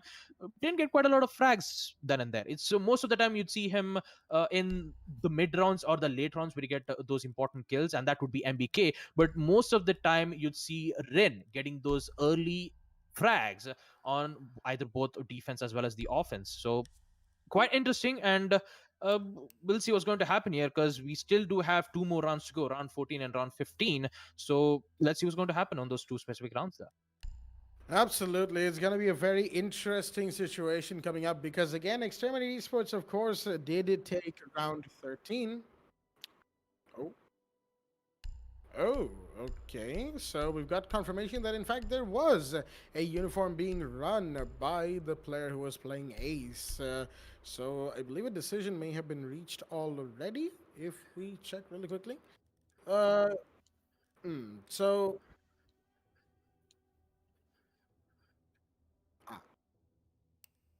All right. So, of course, I don't think anyone was able to hear that on stream because Eisen is the one telling us this stuff from the admins themselves. As a uniform has been detected, it will not count the round. That is, that round 13 will not be counted in favor of Exterminate Esports, ladies and gentlemen. That round is going to be canceled because it was played with a uniform in play from XTM as well. And they will, unfortunately, have to start all over again in overtime at round 13. So we'll be resuming from 6-6. Oh, okay. So round 13 will be counted. The next one won't be. All right. So a little confusing terminology right there. But anyway, point at I mean, hand we is, both are confused. We both are confused. I mean, we're just casters, ladies and gentlemen. We can only do so much to know what's happening in the back end.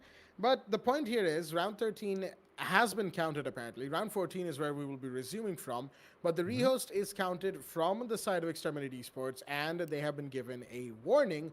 While, of course, in the midst of this rehost, everything is swapped out by the offending player. Hopefully, everything is taken care of as soon as possible, and we can resume quickly, making sure that everything is, excuse me there, everything is set and ready for all of our viewers at home to enjoy. Once again, we do apologize for this delay. It was a little bit of an unprecedented one. No one really expected a call out for uniforms being used to happen, especially in round 13, round 14 overtime. So, yeah, it's an unprecedented situation, but we will be back in just a quick moment with the match as y'all are stuck with us for the time being. And we're just making sure that everything in the lobby and all of the round histories and the bans and whatnot are placed in properly. Again, all I have done so far is relay the decision of the admins, ladies and gentlemen. Please do not tell me a new one in the chat, as we will come back with round 14 in just a quick minute. And, Baba, excuse me right there. You asked me about what we might see about these upcoming rounds, right? Yep. So as soon as we get back to the match, I Ryzen, it is think we a might actually see runs up maximum or what? overtime per se. You know, so maximum overtime will be an interesting one to say the least, and yeah, unless of course Exterminated Esports are able to win this defensive round, then things might change. They will, of course. It's only one round that they need to win. But at the same time, Team Heat, if they manage to bring things around coming back from this Rio, so of course it will have given them time to discuss, to make sure that everything's going properly, that they know what mistakes they made in these last few rounds and they can rectify them as they go along. They're able to do that, and they're able to come back. If they win this round, then we see maximum overtime. If they don't, then well, we don't see maximum overtime. There's really only two ways this match can go right now. And yeah, just overall, hopefully everything can be settled as the teams are coming back from this rehost that has had to be called. Once again, a reminder for all of our viewers, the only reason we went to the rehost in the first place is because of an unprecedented issue, and that rehost has been taken from Exterminate's rehost pool, which means no team has a rehost remaining because Team Heat used up theirs early in the match. I believe that was in round 3. So we'll be coming back with round 14 in a quick moment as soon as all of the players are back in the lobby. And hopefully without any further issues or any long delays per se. As soon as everyone's in, we'll get started with the match. Speaking of matches, there is another one coming up after this one. Tilt Esports versus Protest Esports. A very interesting name, might I add. I've been saying this for a while now. But Tilt Esports, in the meanwhile, they did have a interesting day yesterday because they lost. I actually hit my mic right there. They lost against Sage Empire on the first match on Clubhouse. It was 7-5 to Sage, and then coming back to to the last match, actually second last match in the second half. It was Team Heat versus Tilt Esports once again, and Tilt Esports were the ones to win 8-7 maximum overtime. So they pushed. Excuse me, they pushed Sage Empire all the way to the edge of overtime, but Sage Empire managed to stop it from going there. And against Team Heat, they were able to go to overtime to confirm their victory. So Tilt Esports are coming off the back of a couple of very, very good games that they had, while Protest Esports, they had an offline set yesterday, as far as I remember. Yes, it was against One Tap Army. They won that match as well. If I just quickly check the data that we have right here. Give me a second.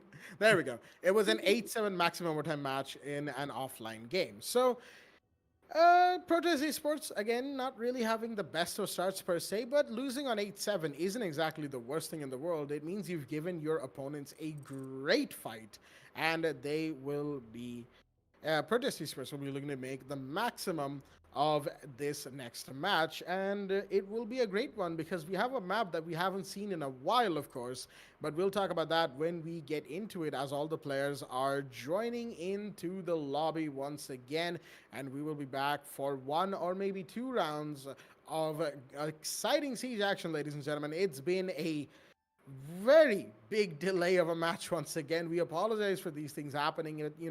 Sometimes it's just out of our control and there's only so much we can do.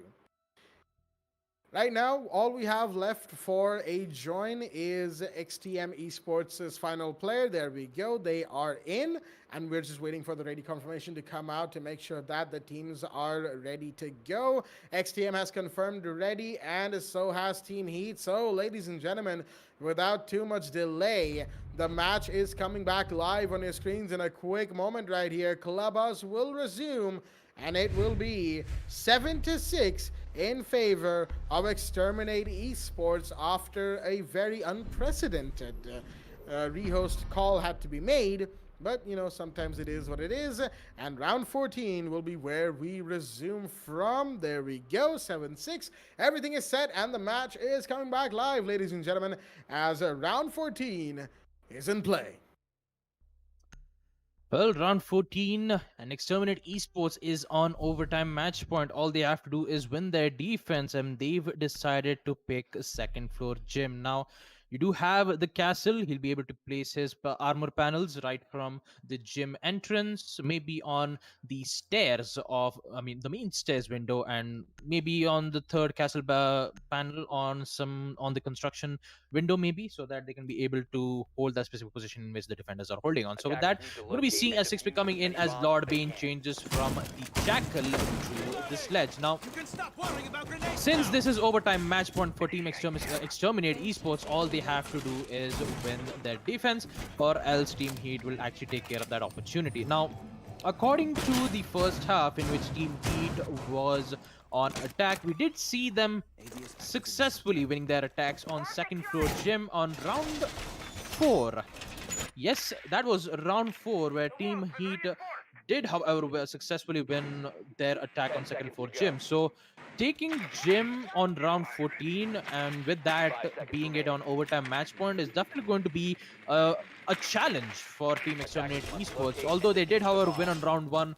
At that time, it was a man disadvantage on the side of Team Heat. But since they already have their 5-man squad, they are however ready to go, and with Bordweo finishing up his reinforcements in the construction wall, we should be ready to go. Although they still have a lot of utilities to be placed, especially the castle reinforcements, the mute jammers, the Melusi's Banshees Whale, we should be ready to go. With that, quite a lot of denials being used, and also no rotations being made which connect from the main stage through towards the cash room, so the attackers will be forced to push in from the CCTV and the other way. Keep that in mind that Ren was apparently playing as the Jaeger, will be doing his roam duty unless and until if Team Heat doesn't eliminate the threat, the Jaeger will pose a lot of dangerous possibilities for the attackers. Now, they do, however, have a lot of problems to deal with Night Soul. I mean, with the Maverick making a little bit of holes, making sure that they'll be able to take out the mute jammers, in which they will succeed, and the Selma breaches will be in play. However, we actually did see an impact nade being thrown Bomb out has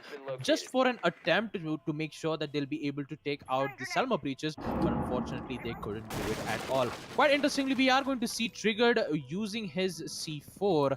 So one of the C4 won't be in play from Exterminate Esports. Maybe Bordweo might have a C4 in Attackers have hand. located a bomb. With Skullx using his proximity alarms and flashbangs being thrown out from the defenders, looks like Lord Bane is already in the CCTV room. Does he know that there is a player being also very close on the Attackers have CCTV? dropped No, the he bomb. doesn't. Skullx picks Attackers up a kill. Lord Bane goes out, and they have the control on the construction as Skullx falls back with his teammate. With Killswitch and Nomad having the control on CCTV, they will have the control on the cash room soon enough. With that, Killswitch having a lot of problems yet again due to the fact that there is a mute jammer being placed. That is going to pose a lot of danger Attackers for the dropped the attackers, diffuser. because they don't have enough amount of time. I believe one of the down comes in, and that would be Eagle Eye getting the control on towards the toilets, but will it work out quite well? MBK using his Evil Eye, eliminating the planter, was apparently planning on the side of Jim. With Eagle Attackers Eye, have recovered their he will however diffuser. go for the plant, but does he know that the breaching torch is a the breaching torch can be Attackers able bomb to take out diffuser the has Evil been Eye? dropped. No, it doesn't. Ren will be there to eliminate. Will be able to eliminate one, make that another one, as Ren will be there to will be able to finally take out the entire team of Team Heat, as Exterminate Esports will win their overtime match point on defense second floor gym, as we see them winning against Team Heat on map Clubhouse. We do have to apologize for that long rehouse that we had to take, but finally here we are, Exterminate Esports winning against Heat. What a match that we get to see there, ladies and gentlemen. Although the attackers still, they did how had the opportunity to go for a default plan, but Rin was there to the rescue, eliminating Maverick, and made sure that the win is assured. With that, it is quite interesting to see how well these teams have been coping up, especially Team Heat. I do have to appreciate their guts, their determination. Although they were one man down in the first half, they did, however, recovered it in quite a well mannered fashion. And then we see them making plays after plays after plays on the side of defense, winning I believe, only losing 2 rounds on defense in the CCTV hold. So quite interestingly, we'll see. looks like Team Heat definitely having a bad day indeed. And just like we actually did see on the previous, match history, where the Team Heat did, however, lose two matches, I believe. Jack, is it 2 rounds? Team Heat yesterday. Is that what you're asking, Baba? Well, let me Yes, just yes, I actually do quickly have the check. match history here. Team Heat going up against Tilt Tilt Esports on map. Esports. They, Yep, yeah. on map Clubhouse. It was maximum overtime in which Tilt Esports did, however, succeed winning against Team Heat in map Clubhouse. Followed up with yet another defeat against Exterminate Esports. And guess what? It is in the same map yet again, map Clubhouse. Quite sadly, but still, no matter how many times they try so hard, man, Jack. To be honest, they They try do. so They do. hard, but still, in the end, it just doesn't quite work out well. Even I mean, even on the attacks, we did see Lord Bane making those important plays, both as the attacker as well as on the defense. He did make those important clutch moments, but unfortunately it wasn't up to the it wasn't enough. It wasn't enough. And with them already in a 2 loss, I'm just hoping in the next match, hopefully we might be able to see Team Heat making some quite great improvements in map Clubhouse. Definitely, Team Heat will need to make a lot of changes to how they play, and they will need to change things around, ladies and gentlemen. They gave it their all, but they were not enough against Exterminate Esports. As we will, of course, be taking a quick break before coming back with the last game of the night, and that is Tilt Esports versus Protest Esports on the map of Consulate, a map that we haven't seen in a hot minute. And we'll be right back with that just in a quick minute. Stay tuned.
Alrighty then, ladies and gentlemen, welcome back to the WD BLACK Esports Club Pro League for Rainbow Six Siege, supported by Ubisoft and in association with ACT Fibernet and AFK Gaming. I'm your host, Blackjack. Joining me is my co-host, Baba Gusta and Arben Eisen, as we are here for the final match of the first week of play in the first season of the WD BLACK Esports Club Pro League for Rainbow Six Siege. It is Tilt Esports versus Protest Esports on the map of Consulate, a map we haven't seen in a hot minute, and we're already in with the ban phase, ladies and gentlemen. So without further ado, let's get into the game, as Nomad has already been banned, and of course we will be seeing the bans going forward.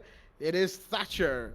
All right, no particular surprises right there. Nomad and Thatcher are pretty standard bans when it comes to this particular map of Consulate. You want to control how many runouts you can do, and you want to take away map control from the attackers. That's the Nomad ban right there. While Thatcher, this one everybody knows exactly why Thatcher is banned as much as he is. Defender ban starting with Valkyrie. When it comes to Consulate especially, it's one of those maps where Valk bans are very normal. In fact, almost too normal, because Valkyrie cameras have a lot of spots that they can be hidden on this map, and it is a map that relies on intel quite a bit, Consulate, for any execution, defender, or attacker. And the last ban is going to be Melusi. Not really too surprised right there, especially after the previous game that we had between Team Heat and Exterminate Esports, Melusi being the last defender ban because, of course, of her T5 SMG, C4, and the Banshees. A very deadly operator, especially when paired up with all the other operators that we see in the current meta of Siege. And with all that being said, let's have a quick look at both the rosters that we have here in the lobby for ourselves. From the side of Tilt Esports, we've got Smoke Dev, Exterminator, Marcock, Killster, and Skidatic, or Shadowwine, as his name goes, as apparently. Anyway, come back to the point at hand. From the side of Protest Esports, we've got Crosspoint, Roximo Killer.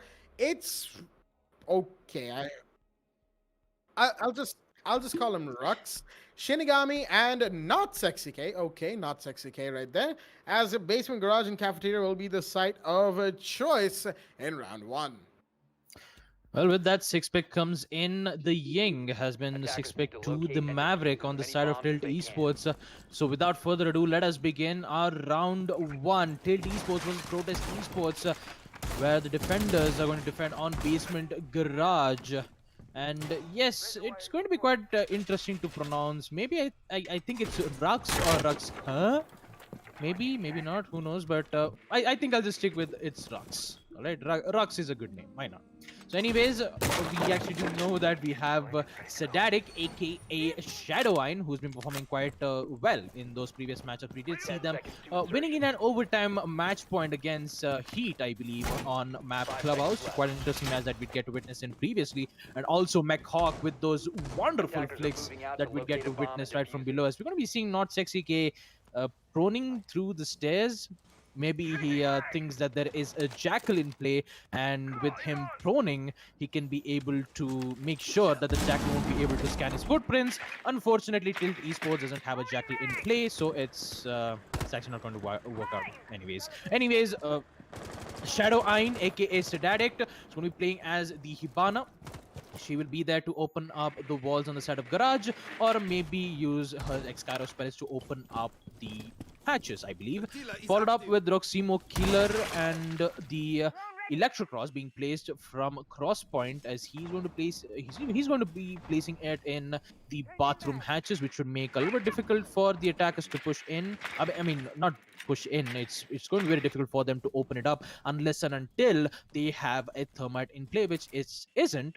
So opening up that hatch is going to be a difficult question unless and until they take out the Electrocross. But ooh, here comes the first kill, and that's going to be Crosspoint. The Kaid is going to eliminate Killster. First kill goes on the side of Protest Esports.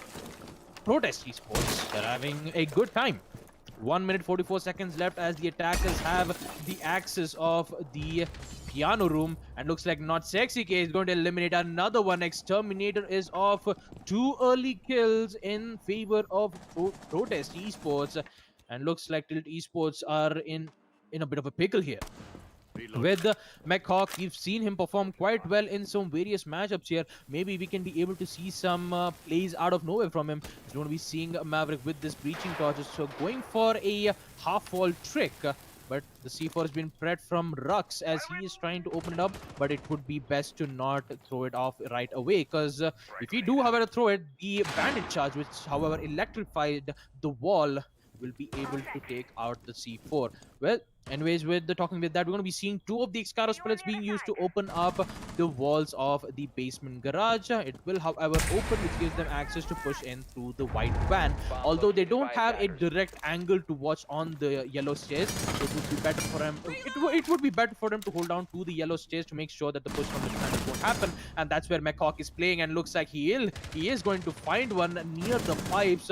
Rux won't be in play, and with that, the first kill comes in from TEC Esports, as it's going to be a perfect kill for them. But the only problem is that the attackers, they only have 20 seconds left. With Maverick holding the angle from the yellow stairs, Plant is within on Shadow Iron, but McHawk will be there to eliminate one. Both down comes in from the Vector SMG. Shingami followed up with the shotgun, which leads to McHawk all by himself. McHawk with the triple kill. Will he be able to find two more as he only has 2 seconds left? No, he does not. Protest Esports will win their first round on defense, as they will win basement garage. Let's take a look at it in Act Fibernet instant replay. First 2 kills that we'd get to witness, and that was in favor of Protest Esports, but we did see McHawk and the Plant coming in from Shadow Iron, Sedatic, aka Shadow Iron, making those wonderful plays there. And also a little bit of chat coming in as the opponent accidentally pressed GG's, although it is the first round. But anyways, mistakes were made. I do have to apologize for that weird pronunciation. I don't know what exactly happened to me. Anyways, as we proceed to round 2, second floor console office is going to be the side with the 6-pick coming in from Crosspoint, as he changes to the Kaid to the Maestro. Bringing in the Italian anchor right there from the side of the defense, Crosspoint, as we've got the Iana in play from Smoke Dev as well. Unfortunately for the side of TEC Esports on the attack, didn't quite go well in round 1. Hopefully they'll be able to turn things around. Well, we'll see. We will definitely see, as Crosspoint is pointing out the fact that he accidentally pressed the chat button somehow, going for a reload. I'm not sure what kind of finger gymnastics led to that, but, well, mistakes were made, as Baba said, so we'll just leave it right there and move on to round 2.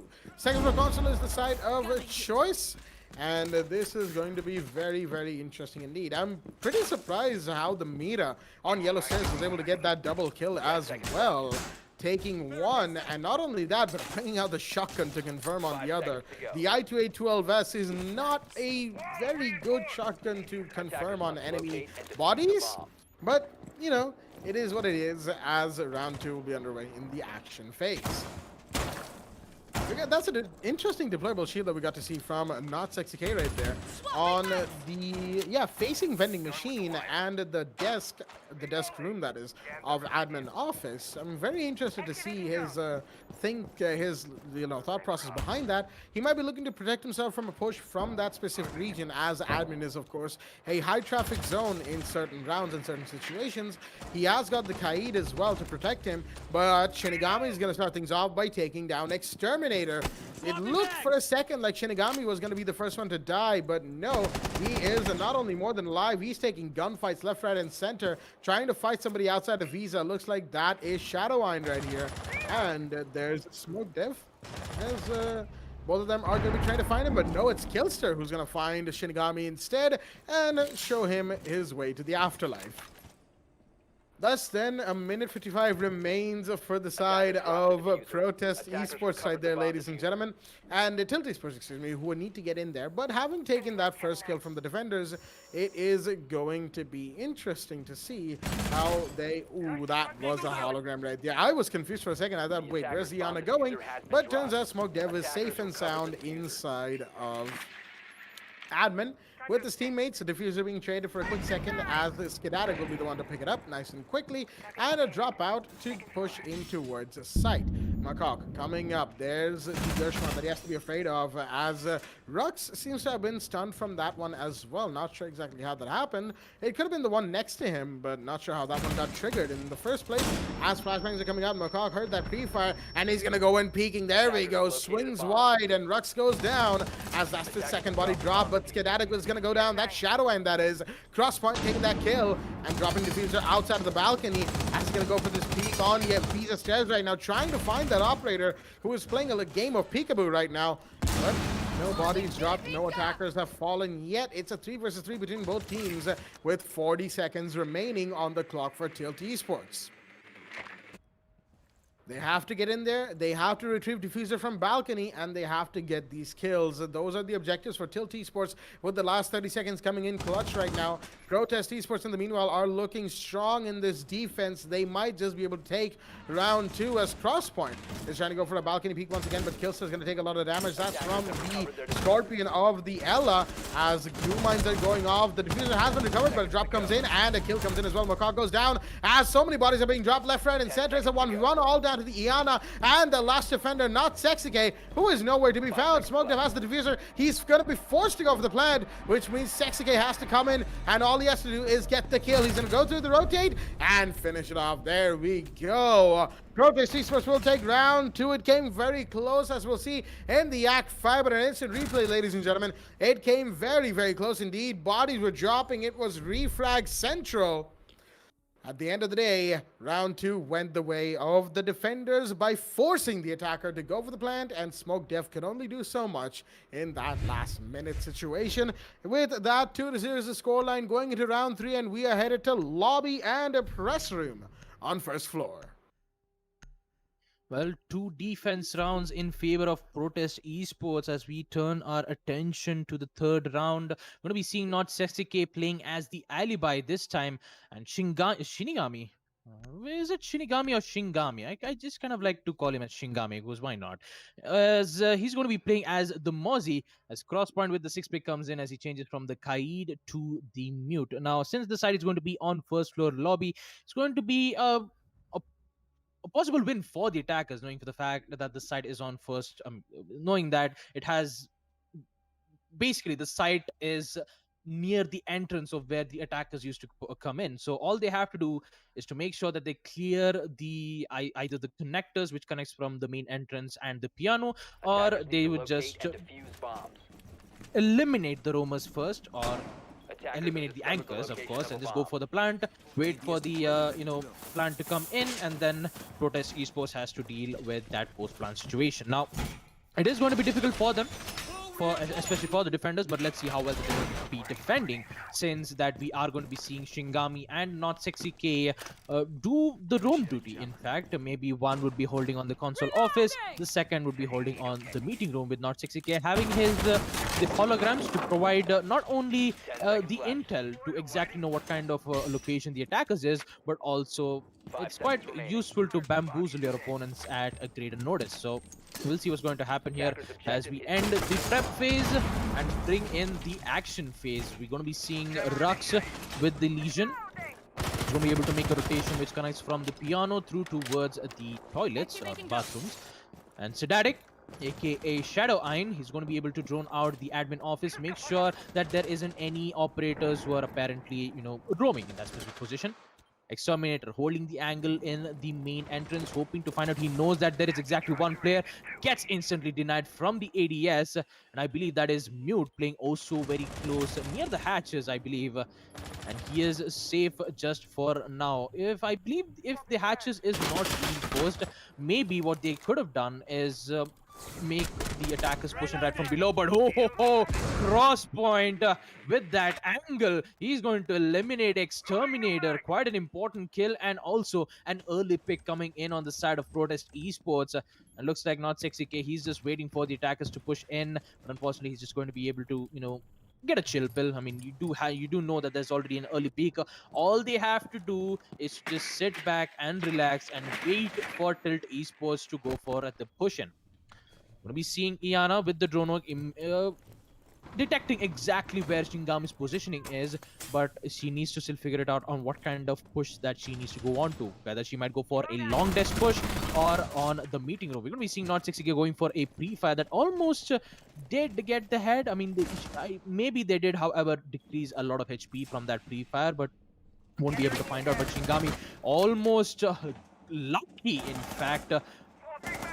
Rotating back from that specific position, goes for the pre-fire yet again, but does he know that there is one attacker pushing also very aggressively from the long desk? He tries to eliminate it, but unfortunately it was the Gemini replicator in which it would conceal, I wouldn't say conceal, it would compromise his location. In the other hand, quite a lot of time being wasted here from the attackers as they still don't have the control of meeting room, and looks like Shadowine will be there to eliminate Shingami, but Nox60K will be here for the refrag yet again. The pre-fires come in, switches out to the bailiff. He has to go for the reload of the MX4 Storm, but Roximo Killer is here for the rescue, eliminating Shadowine. And with that, quite surprisingly, Tilt Esports still doesn't have the control on the meeting room, and also the diffuser is down in the long desk. Yeah, it's actually in the long desk, which kind of still near the printer. So Protest Esports, knowing for the fact that they don't have a lot of time for Tilt Esports, they decide to fall back, give the control of the meeting to the attackers. But at what cost? They only have 15 seconds left.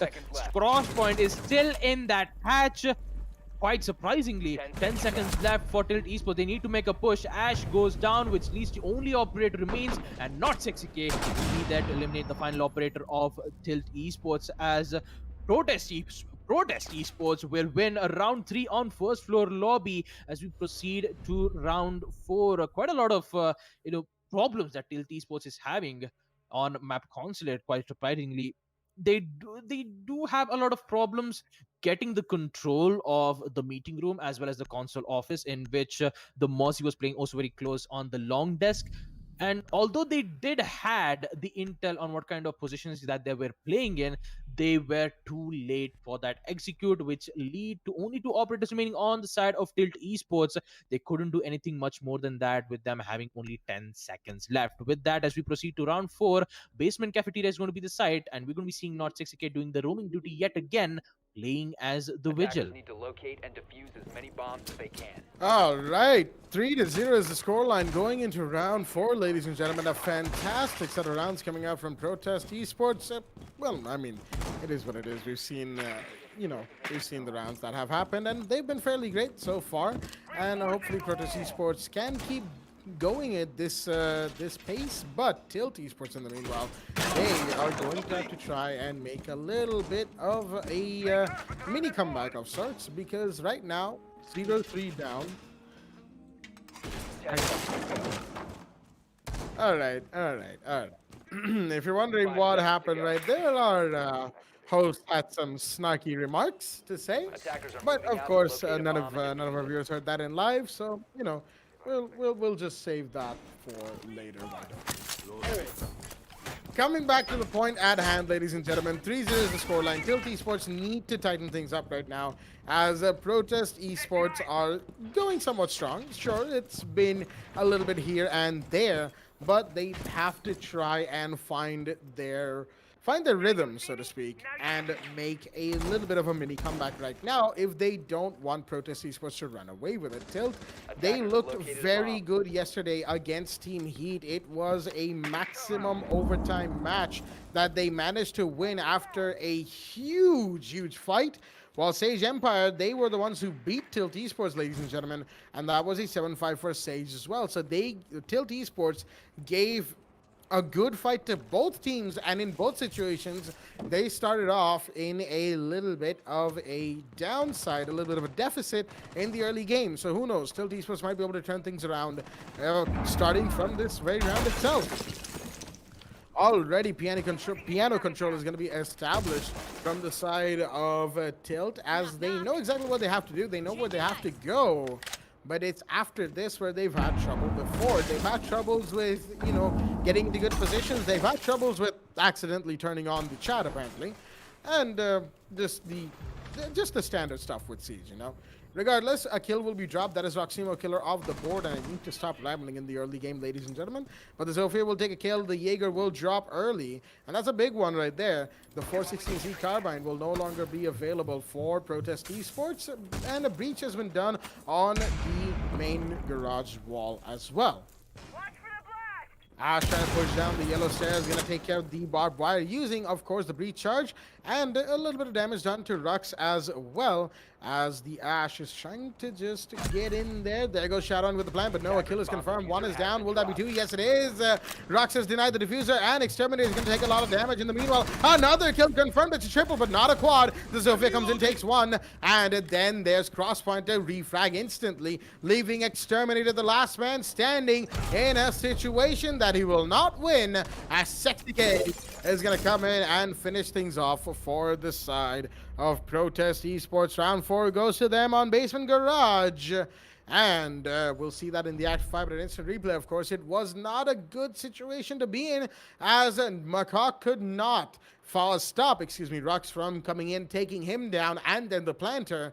And it was just an unfortunate situation to be in for the side of Tilt Esports, as they are now 0-4 down going into round 5. Well, looks like history repeats itself, and instead Shingami was, when they were defending on first round Basement Garage, took the control of eliminating the one who was in yellow stairs, and then the planter. It was Rux with the bandit making those plays, getting those 3 kills at an instant when the attackers was trying to go for the plant. And with that, as we proceed to round 5, a second floor console office is going to be the side, with Protest Esports winning 4 defense rounds in a row. And looks like Protest Esports, they are determined. They are unstoppable, and they will never stop until they reach their goal. And for Tilt Esports, they need to figure this one out here. Although we do see, we do see some mistakes being made, especially on the side of defense. Coming up with opening up the Basement Garage, first and foremost. You do have the Hibana.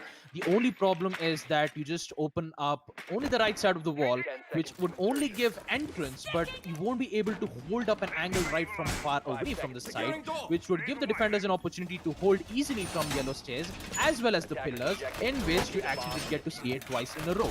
With Shingami pushing in from the yellow stairs, eliminating one from, with Shingami and Rux both doing the same thing yet again quite easily. Although it would be better if they try to take a thermite or an ace to not only just open up the walls to just enter in, but it should also be good enough to hold an angle so that when they go for the plant, they can be able to eliminate the players who are apparently pushing in from the pillars. So with that keeping in mind, round 5 in play, Protest Esports 4 victory rounds, 4 defense rounds in a row. You're going to be seeing Crosspoint with the Bailiff shotgun trying to make a rotation here, with all 5 players of Protest Esports defending, and not one of them decides to go for a roam duty, except Rux, who just decided to hold on admin office as best as possible. It's going to be quite an interesting push here. Rux throwing his Legit Goomer, but does he know that Sledge is playing also very close on the admin office? He knows, and it should be better for him to not go for the peak instead. Hibana using his Kairos Palace to make a lines of sight to open up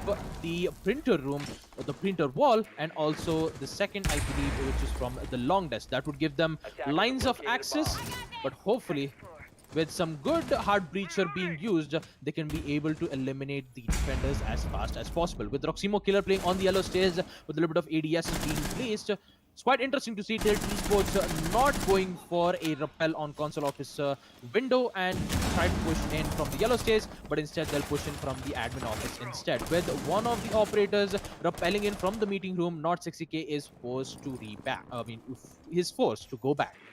With Macaque and the Hibana both holding at the angles. Quite interestingly, the Dronos comes in from Exterminator, but the first frag would come in the favor of Smoke Dev as he eliminates Shingami. The Ella won't be in play. Followed up with the nade.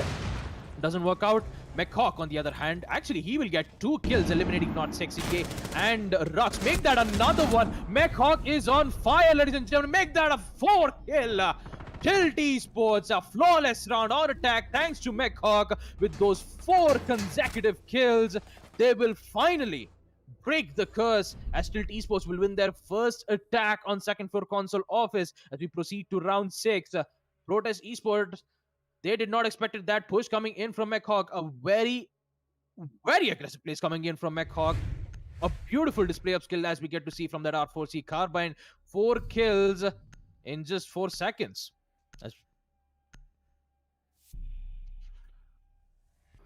Coming down to round 6, ladies and gentlemen, it is 4-1 in it is 4-1 in favor of Protest Esports as they are looking to go first floor lobby and a press room on round 6. They are not willing to repeat those mistakes that they did, especially with the Ash just pushing down the long desk corridor, getting 4 back-to-back kills. Very well done from McHawk. He did this yesterday where we were questioning if that man can be stopped. Turns out you can only stop him for a couple of rounds. He's just going to come back even stronger. At least that's what that round has shown us. That's what this match has shown us so far. And who knows, we might get to see yet another set of clutches from this amazing player here in this match between TEC Esports and Protest Esports. Round 6, of course, is the last round before roll swap, which means that things are about to heat up. It is, of course, excuse me, it is, of course, the last defensive round for Protest Esports just before. Yeah, it is the last round, last defensive round for Protest Esports. Unless, of course, things go to overtime, then it's a whole other thing. But right now, they need to win this last round if they want to really have a lead. Oh, hello! Crosspoint's got a spawn peek ready, and Exterminator will fall. McHawk barely manages to slightly panic his way out of there as the Doc has come out to play. Looks like Crosspoint is going to be doing the Doc main things that we know, and do we love them or do we hate them? I'm not entirely sure. The opinion's still split down the middle on that one. But we've got Shadowwine half moonwalking his way towards the spiral, towards the copy room window right there. He's got to be a little careful, of course. If there's any roamers on second floor, they'll be looking to take him down as Crossman's going to overheal himself. He's still trying to go for this peak, ladies and gentlemen. This is some serious Doc main stuff coming out from him. But he's not going to find anybody out there just yet. But that early kill, however, has given TEC Esports a little bit of a setback. They've lost their sledge, 2 grenades, and an NL582, but there will be a drop on the Shinigami as a Killstern is going to take that.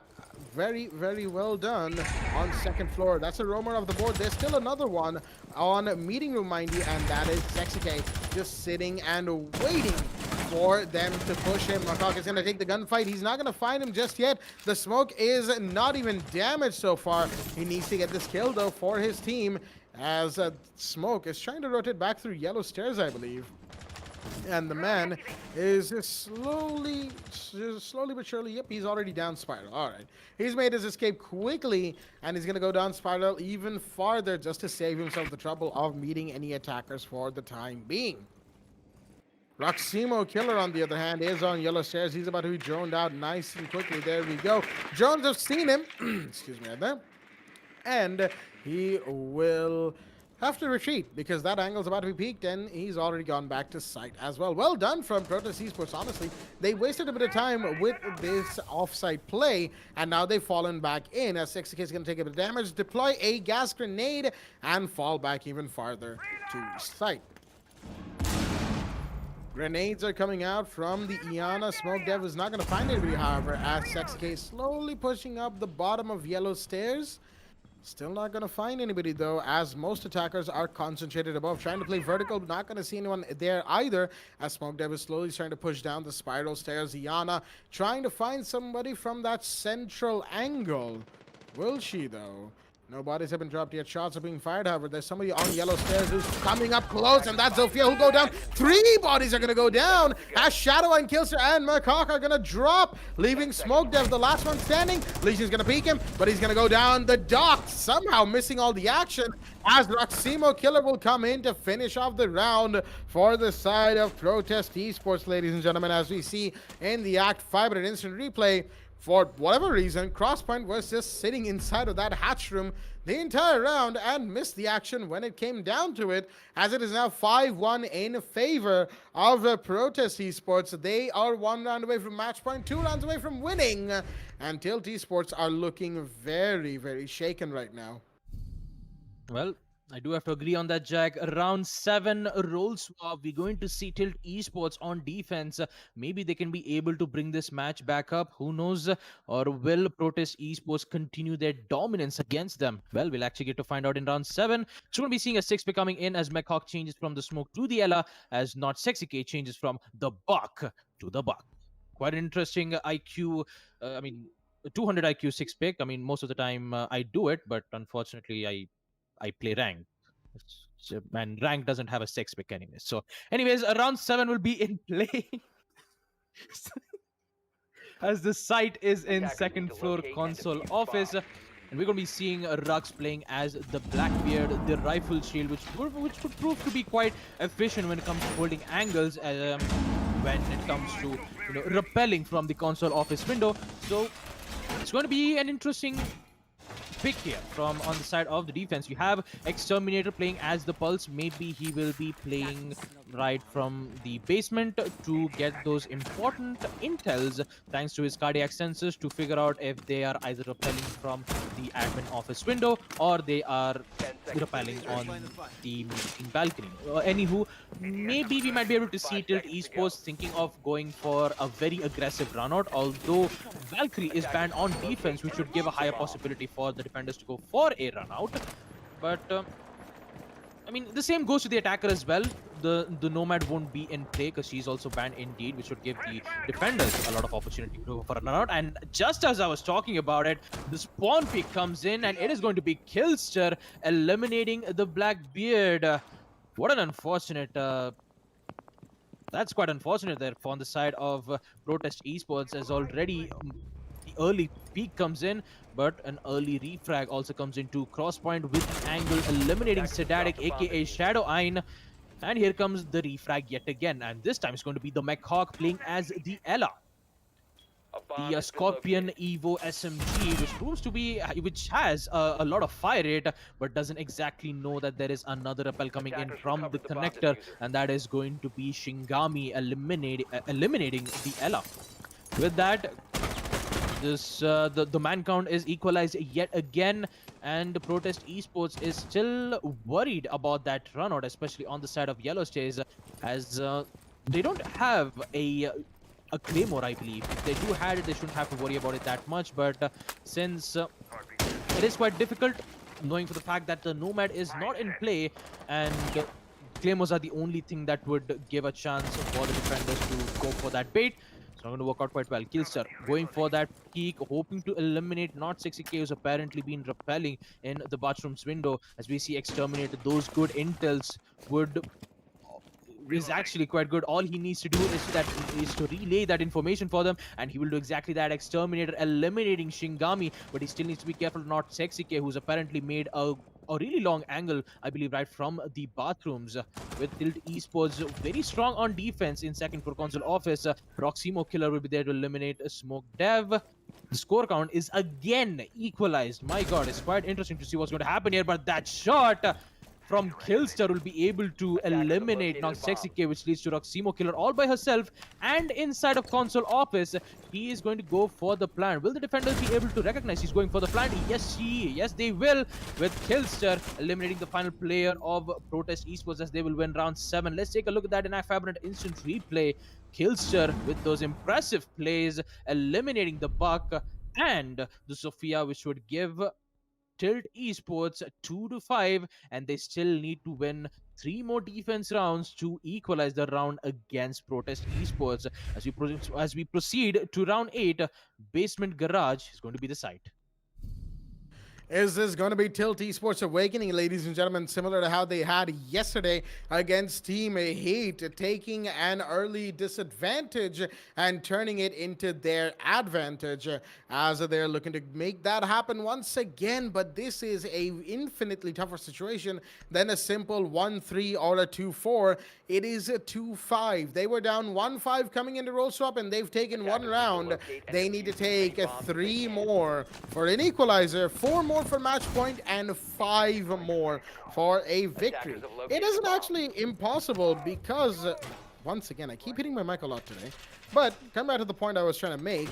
Never mind Esports versus Sage Empire, the first match of the night, of the day that we had, was a similar situation. And Nevermind Esports were, in fact, 2-5 down, and they went 7-5 over Sage Empire. Sage, after round 8 post roll swap, were completely dominated by Nevermind Esports, and that was a big match indeed. So who knows, Tilt Esports could do something similar if they keep up what they did in the last round, Killster especially. This will be an interesting game to close off this day of play. Meanwhile, Markov trying to retrieve that Electro Claw of his is going to have to be a little careful with that, as you know, he's got it. He's got it. There we go. He's managed to retrieve it from the hole in the ceiling. But, you know, if he has the, oh, actually, I was about to say, if he had the revolver secondary, it would have been a lot easier. But turns out he has the Han Solo pistol. So he had to, you know, struggle a little bit for that. Regardless, 5-2 being the scoreline, Protest Esports are still looking like the victors. They have the match champs right now. But Tilt Esports, they could turn things around very, very quickly. Again, it is very possible. Shinigami, he was actually looking the correct direction on Spiral onto Killster, but wasn't able to actually see him, so he didn't take the shot. As there we go, some shots are going to be fired, but no damage done, curiously enough, to either side, Shinigami or Killster. But Macaque will go down. Roxanne McKiller is going to take that kill via... Oh, he's inside. I thought he was playing vertical. Man's already in there, and he's frozen. That is not where it needed to happen, as Exterminator is going to take Sexy K, and Roximo Killer will drop. A Shadowwine will take advantage of that situation, and Roximo Killer, that's why he was frozen, ladies and gentlemen. He was facing disconnect at the worst possible situation, worst place at the worst time, and there, what a shotgun shot right there from Skedatic Shadowwine to take down Rux, and there goes another one. Excuse me, right there, the Alda comes out from the Maestro. And it's now all down to Crosspoint, the last one standing, trying to play against Killster over there by round desk door.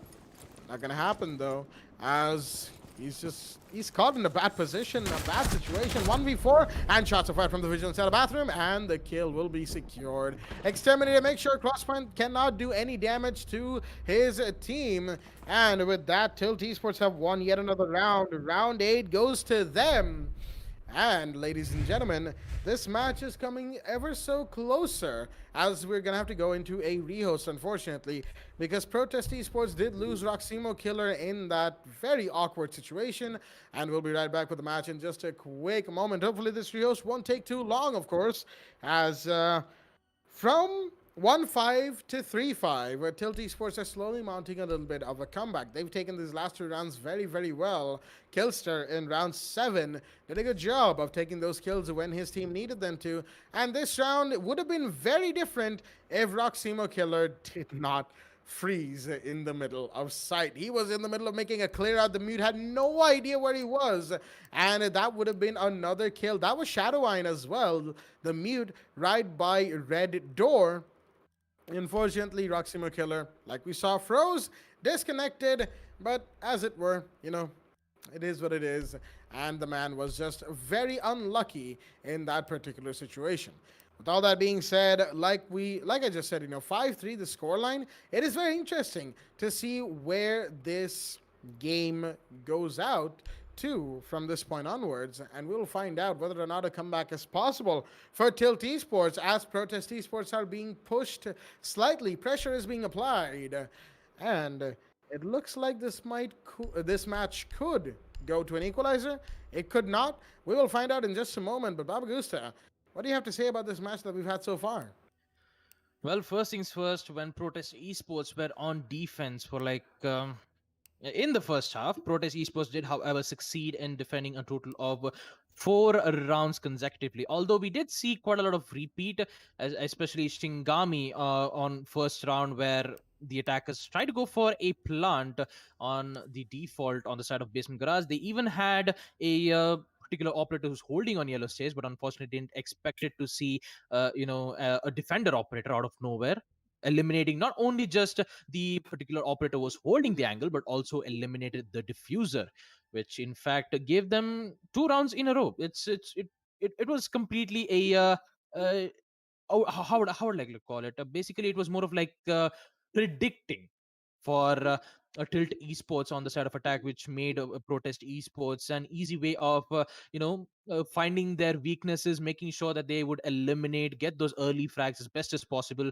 and then eliminate the final players who are apparently coming in to go for the plant. So after that, we did see in round 5 where Tilt Esports did, however, succeed in winning second for console office with an impressive 4K coming in from McCock playing as the Ash. We did not expect it to see a heavy aggression. All she did was to just push in from the long desk, saw 3 heads popping out, and she was just playing whack-a-mole with her R4C assault rifle, eliminating 3 of those players and giving her the 4K that she needed. And with that, with the round 6, Protest did, however, win on first floor lobby. But then after, in the second half, we did see Tilt Esports on the side of defense winning second floor console office and basement garage. Although Roximo Killer, it was quite unfortunate. She was apparently pushing in from the basement cafeteria. I was just kind of spaced out there. I do have to apologize on that. Yeah, apparently she was trying to push in. She was frozen, but the cold never bothered him anyway. Oh, just Oh, that's foul. That's foul, Baba. That is foul. I'm giving you a red card for that one. Oh, okay. I do have to apologize for that. I was just trying to control myself. Since when you said frozen, I felt like I have to put this one out, but I was just trying to control it. But yeah, in the end, I just couldn't control it, Jack. I do have to apologize for Oximo Killer. He's been performing quite extremely well, especially on the side of defense. But in the offense, he does had a little bit of problems with dealing with. Although, if he did not have that connection error, maybe we would have been able to see Protest Esports, claiming their win and putting their match against match point. But since we do have that rehost, maybe we might be able to see Protest Esports winning it back against Tilt Esports on attack. Well, it certainly could be that situation that we see. Protest Esports on the attack could turn things around for themselves quite quickly, but of course, we won't know until the game resumes, ladies and gentlemen. As you know how it goes with the rehost, especially in the South Asian region, where whenever a rehost is taken for whatever reason, it gives the team time to converge. They talk about whatever issues they had. They make sure that all of their talking points are taken care of. All of the issues that they've had are ironed out. All of the problems and whatnot, coordination and comms and all of that is cleared out. And they can approach the game with a fresh mindset. And that is what both Protest and Tilt will be doing. This game, while it is definitely generating a lot of excitement, has been a little messy from both sides. And they will be looking at potentially a much better game, from both teams. A more, excuse me, there, a more cleaner game as well. And we'll find that one out in, like I said, just a quick minute as soon as all of our players are joined back in the lobby. We're just waiting on 2 players, one from each team, Protest and Tilt, and we'll be right back with the game, ladies and gentlemen. It's going to be an exciting one indeed, as today has been a day of very exciting games for all of our viewers at home, I'm sure. And it's going to be another one. Another exciting one. It's interesting because the first match that we had today, 7-5, nearly brushing overtime right there. Never mind Esports and Sage Empire on the map of Villa. While coming back to Clubhouse on match 2, we were on Saw Faith versus One Tap Army. Unfortunately, there was a severe lack of one taps because Saw Faith were the ones to win that match 7-3. Coming to the second half of the day, we saw the match just before this one. Team Heat versus Exterminate Esports pull off a fantastic game. 8-6 to XTM. There were some unprecedented issues, shall we say, but Exterminate Esports were able to rise above it all. And then, of course, Tilt Esports versus Protest Esports, the one that is going on, currently sits at 5-3, and we're just waiting on a Roximo Killer to join us back in the lobby. Of course, we'll get him back in just a quick moment. I really hope that Protest Esports isn't going through any sort of big problems. Roximo Killer, that is out of his control. But no, it is confirmed that he is on his way back. Probably had to restart just to make sure everything was connected properly. And he'll be back in just a quick moment. As an interesting set of games that we've had, and we'll of course be taking a break on Monday, ladies and gentlemen, as we do have to rest our vocal cords, unfortunately, and we will come back on Tuesday with Division 1. A very exciting couple of match days as excuse me right there. And Division 1 on Tuesday, is that's what I was talking about.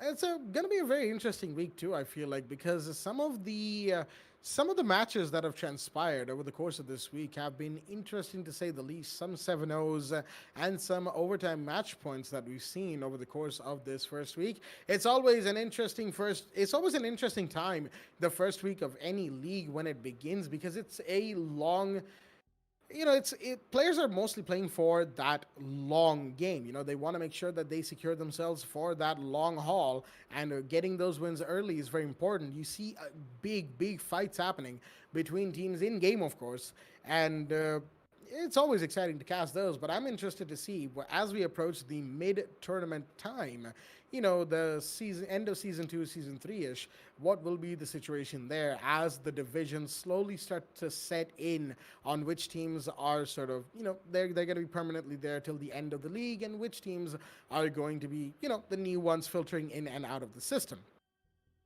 Always a fun time speculating on those things, but of course it's way too early to even say what could or couldn't happen.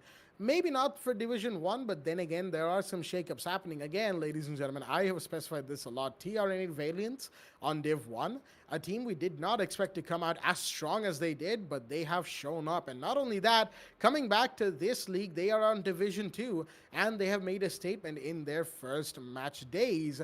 They'll be doing that next week as well, over Thursday and Friday. And then, of course, on the weekend, we'll come back with Division 3, ladies and gentlemen. But nice and quickly, we're going to have to take a little bit of a break into a BRB screen, as we're all running out of things to say, and we don't want to bore all of our viewers at home, so we'll be right back with the match. Stay tuned.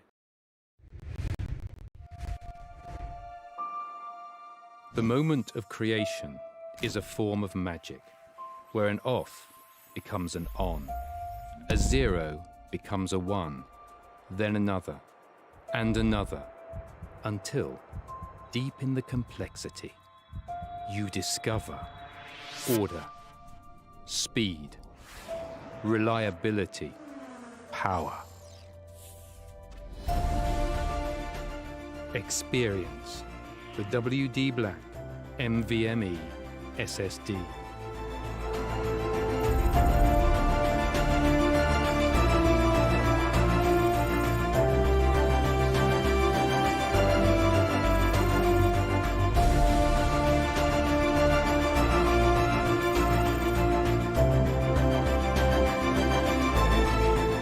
Fueled by darkness. Level up to NVMe SSD performance.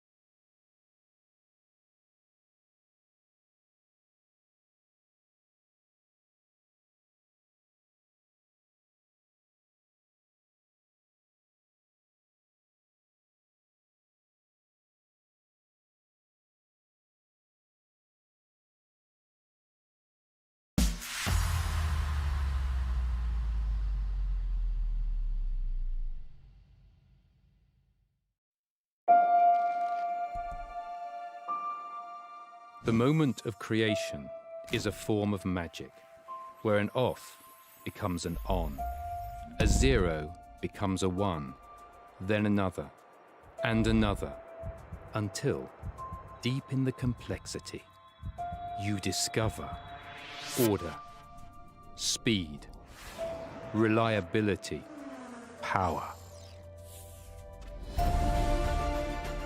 Experience the WD BLACK NVMe SSD.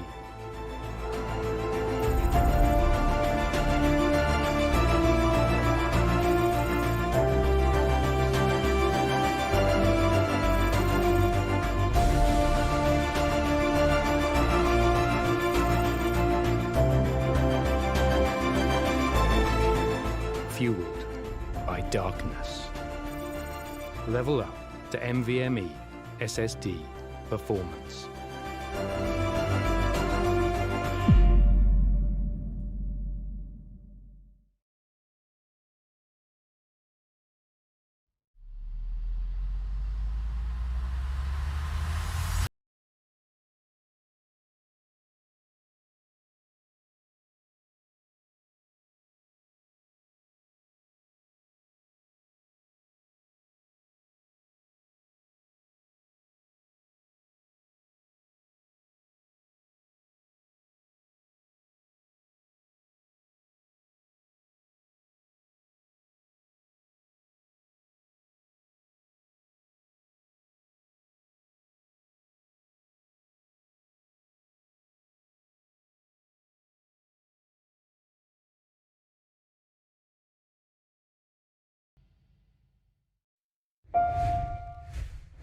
Alrighty then, ladies and gentlemen, welcome back to the game between Protest Esports and Tilt Esports. We are back in the lobby, and we have just gotten the ready confirmation from all of the players who are willing and ready to resume this match. Roximo Killer has joined us, and the match is going to resume on your screens right now, coming back on 5-3. To Protest Esports. However, Tilt Esports, before we left them, had won 2 back-to-back rounds, and going into round 9, they've got the momentum. Will they be able to secure the rounds for themselves is the real question. We'll find that out right now, as First Floor Lobby and Press Room is going to be the site of choice. Well, first floor lobby is going to be the side on round 9, and Tilt Esports will be the one who's going to be defending. We're going to be seeing a 6-play coming in from McCawk, as he's going to change the Legion to the Pulse, quite interestingly, because, you know, you do have that cardiac sensor to provide those information to your teammates. If done it at the right moment, maybe he might be able to get a C4 kill right from below the piano room, in which it actually works both ways. But let's see what's going to happen next, as Shadowine, aka Sedatic, will be playing as the mute. And without further ado, we're just waiting for Shadowine to load. There we go, as we will be back into the game any moment now. So looks like some of these players do require a NVMe SSD, but yep, maybe there we go. The game's back. Prep phase is in. And quite interestingly, we're going to be seeing Exterminator playing as the Mira. Not quite sure where he's going to be placing his mirrors, apparently. Maybe he might be able to place it in the bathrooms, in which it should be heavily guarded, and also the reinforcement should be there. Or maybe the second one on either on the admin room or at the meeting room, just to make sure that the hold on the side of defense would be quite interesting. And yep, looks like the first of the black mirrors will be used to make sure that the attackers won't have the control on the admin as soon as possible.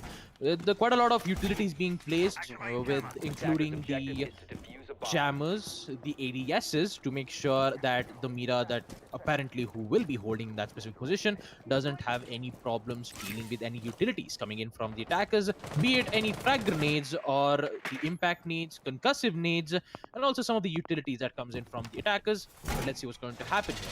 With Shadow Ein still doing his reinforcement work right in the public bathroom. Going to be a matter of time to them for the attackers to push in and know exactly what kind of push that the attackers need to do. Maybe pushing from the admin office, in which it is quite difficult, knowing the fact that the Mira wall is being placed. So they either have to push in directly from the main entrance or push in from the yellow stairs. But quite honestly, even I have absolutely zero idea. I have zero idea on what's going to happen on. But the first frag comes in, and it is going to be Exterminator eliminating Not Sexy K the Ash, who was, however, pushing in from the meeting hall stairs. Apparently did not quite expected that there would be an Exterminator who is apparently holding the angle and eliminates it in such short notice. With the early frag coming in from Tilt Esports, looks like there is a higher possibility for them to go for a peak, but Shingami will be there to eliminate Killser. Gets the control off to the console office with Roximo Killer with him intact. So with that, I believe that is Crosspoint playing as the Blackbeard. He has the control of the diffuser. All they have to do is to make sure that they get the control of the site as best as possible, go for the plant, and hopefully force the Mira, who was apparently playing in the admin office, has to fall back. But looks like Rux has found out a solution here as he eliminates the Mira, as she will no longer be in place. I believe she was trying to, rotate back through from through from the side by dropping down from the hatch, but apparently the Zofia, I mean, not the Zofia, it was the Hibana who did figure out and eliminate it as soon as possible. With that, the second floor side is entirely clear, with Killster and Exterminator, both of them down. And with the Pulse, with the scanner, we'll be able to tell exactly what positions they're playing in. Nice angle being introduced here from Sedatic, aka Shadow Iron. She's going to be holding the angle right from the piano room, making sure that the default plant from the attackers won't be in play. But unfortunately, does he know that the push would be in the main entrance? So, well, the intel will be working out from the Maestro as Zofia uses the impact nades to remove it, as Shingami goes for the plant. C4 comes in, won't be able to connect, but the second C4 will, which leads to McHawk eliminating it. With only 15 seconds left, Protest Esports, they need to make a push here. McHawk with that beautiful flank. It doesn't work out well, but Crosspoint is already holding in from the stairs as Roximo Killer already planted the diffuser. It is post-plan situation, and Sedatic, aka Shadow Iron, needs to figure out a way here.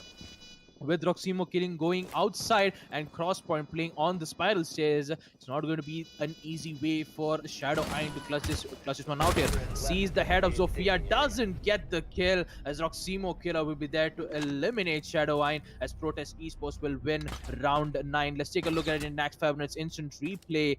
What a great attack we actually get to witness, and also a good attempt from Tilt Esports, as we actually did see the Pulse and the Shadow Iron, who was apparently pushing in, one which was apparently pushing in from the Visa stairs, and the other one who was apparently pushing in from the Yellow stairs, trying to balk the attackers, but unfortunately it was too late. The C4, however, did not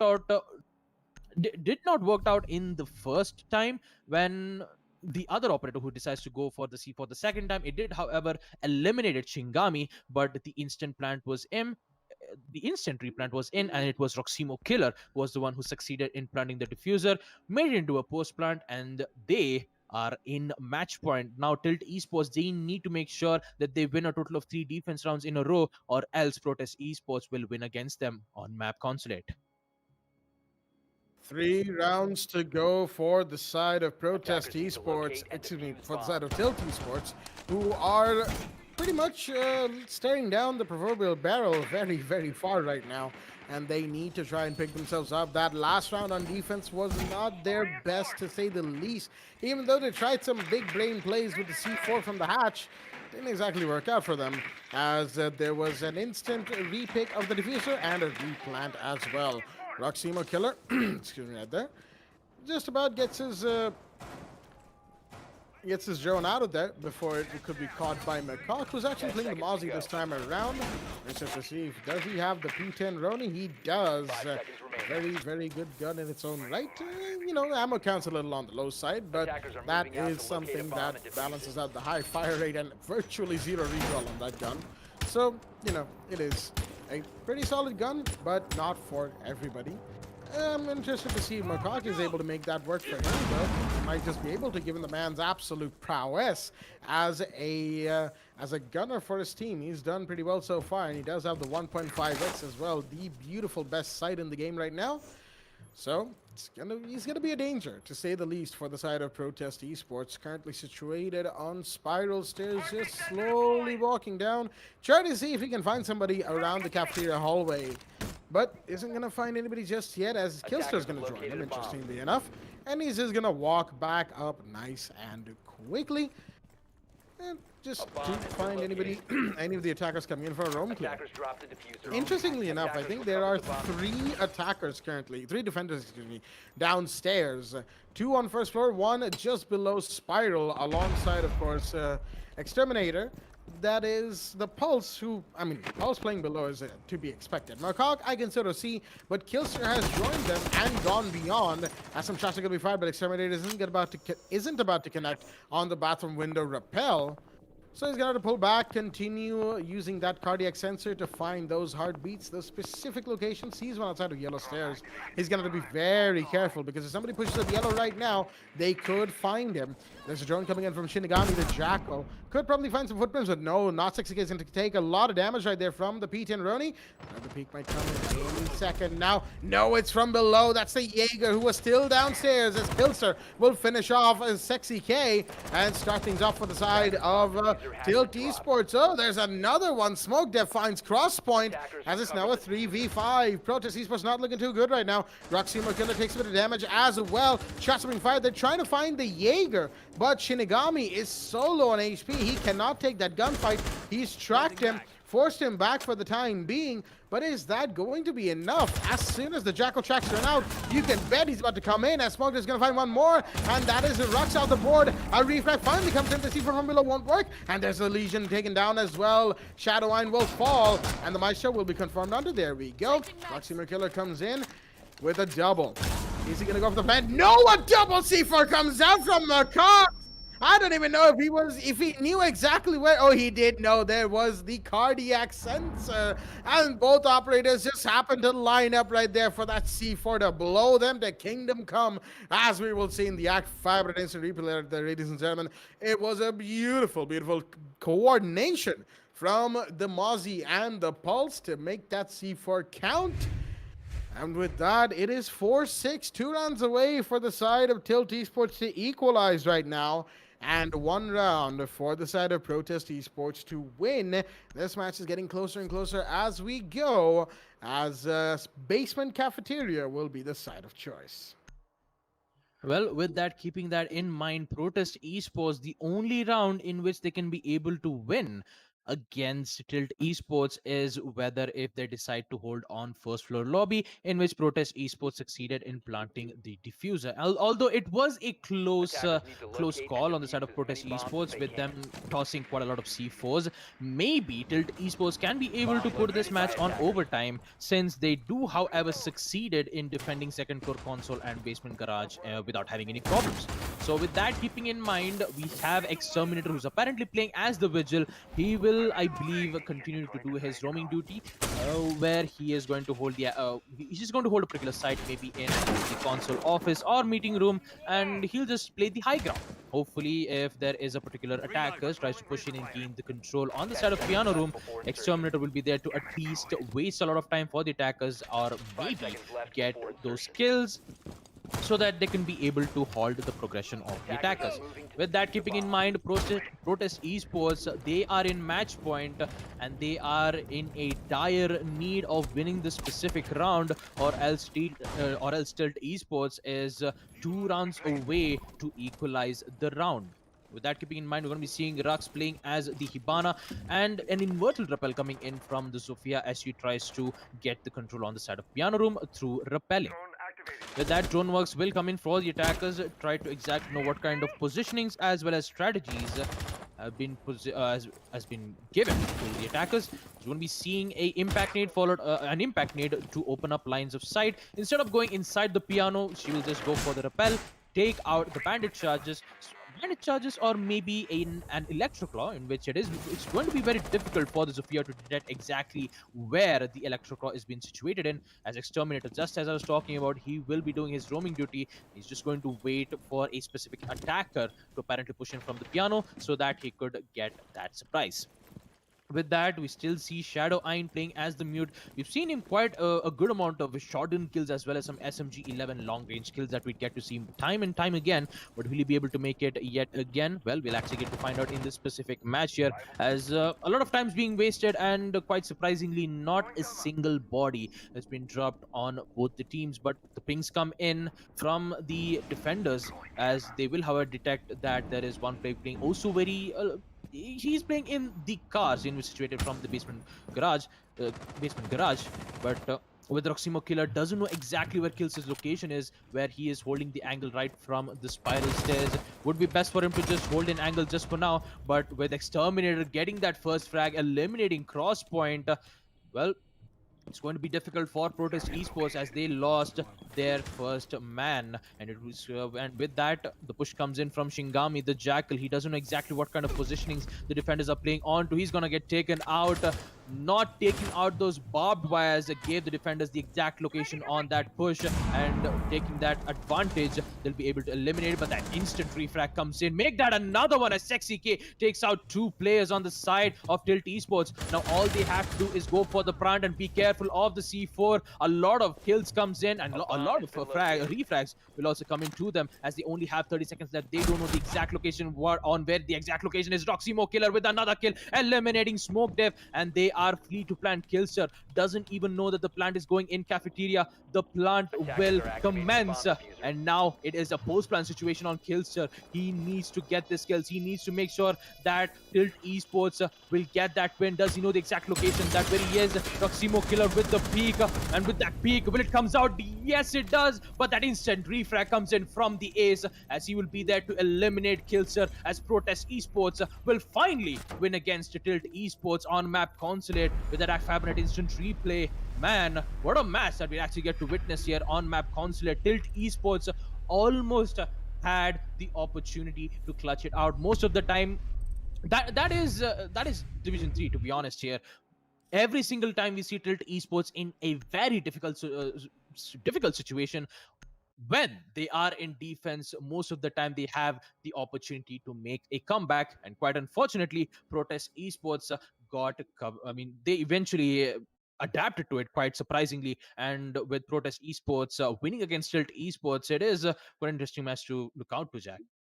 It is indeed, Baba. As you said, a very, very good match coming out from both teams. At Tilt Esports, they tried, but unfortunately, they will not be able to commence any more rounds, so to speak, and they were taken out one by one by Protest Esports. Very well done to Protest, as they have won 7-4 in the map of Consulate, and we'll have a quick look at some of the highlights that we had today in this match and relive the moment right there, ladies and gentlemen. It is live on your screens right now, going all the way back to round 1. This double kill from the Mira, finding one, downing the Maverick, that is, and then taking the planter. Had to pull out the shotgun because, of course, the bullets were only so low on the Vector, and it was also the round where apparently Crosspoint accidentally managed to pull up all chat. Not really sure how that happened. Still, finger gymnastics and whatnot. But it was an interesting round 1, as round 2 is going to come out. And it was yet another very interesting one, to say the least. It was a 1v1 between the Iana and the Ella, and what looked like a little bit of a questionable flank choice right there turned out to work for the side of Protest Esports, as it gave them round 2. Coming off to round 3, once again, Yellow Stairs being the point of contention. This time it was Bandit Rux with triple, and then of course it was just a matter of time before the rest of the team finished off the round for them, giving themselves the win on round 4. 4-0 was a huge scoreline, and then of course we had a little bit of a rehost coming back, from which the rehost actually came out much later. But, there was a rehost at one point in the match. That's what I remember. That grenade, though, that was a little unfortunate from the Iana. But Macaque just pushing through, long desk leisurely as you please, gets 4 kills just from that one push. I'm not entirely sure what Protest Esports was thinking right there. It cost them the round, but then they were able to pull it back on a round 6, the last round before Rollstop. Crosspoint with the SMG was making things happen, and unfortunately Smoke Dev can only do so much, caught in that position where he was. I'm not really sure how Crosspoint missed that action even right now. I was so many rounds removed from that little bit that happened there, but it is what it is. Sometimes Doc mains tend to miss the action when it matters the most, trying to go for those early overhealed spawn peaks. But I digress. I've done it myself, so it can be a little bit of an embarrassing situation. Anyway, coming around to the rest of the rounds, actually, I'll have Baba Gusta take over from here, as I'm kind of running out of words to say. But it was an interesting match, wasn't it, Baba? I mean, I definitely agree on that, Jack. And talking about that rehost, it actually happened when Roximo Killer apparently had an unfortunate disconnect when he was trying to push in. quite aggressively, but with that unfortunate disconnect, the mute was there with the shotgun, eliminating them, winning round 8 on Basement Garage. That was exactly when the rehost did happen, but in round 9, we did see Protest winning on first floor lobby, although on second floor console office, Tilt Esports had firm control on defense, and also, yes, that C4 was very devastating, especially the pulse with the cardiac sensor and the Mozzie in which the Mechhawk had the C4. All Pulse had to do was to just relay the information, and the C4 came in, blew up 2 of those players on the second floor console office, and get that the win. But unfortunately, in round 11, Basement Garage, they did, however, get the control with Jackal pushing in, and the ace coming in with that final kill, going for the plant on cafeteria instead of going in the garage, gave them the win that they need.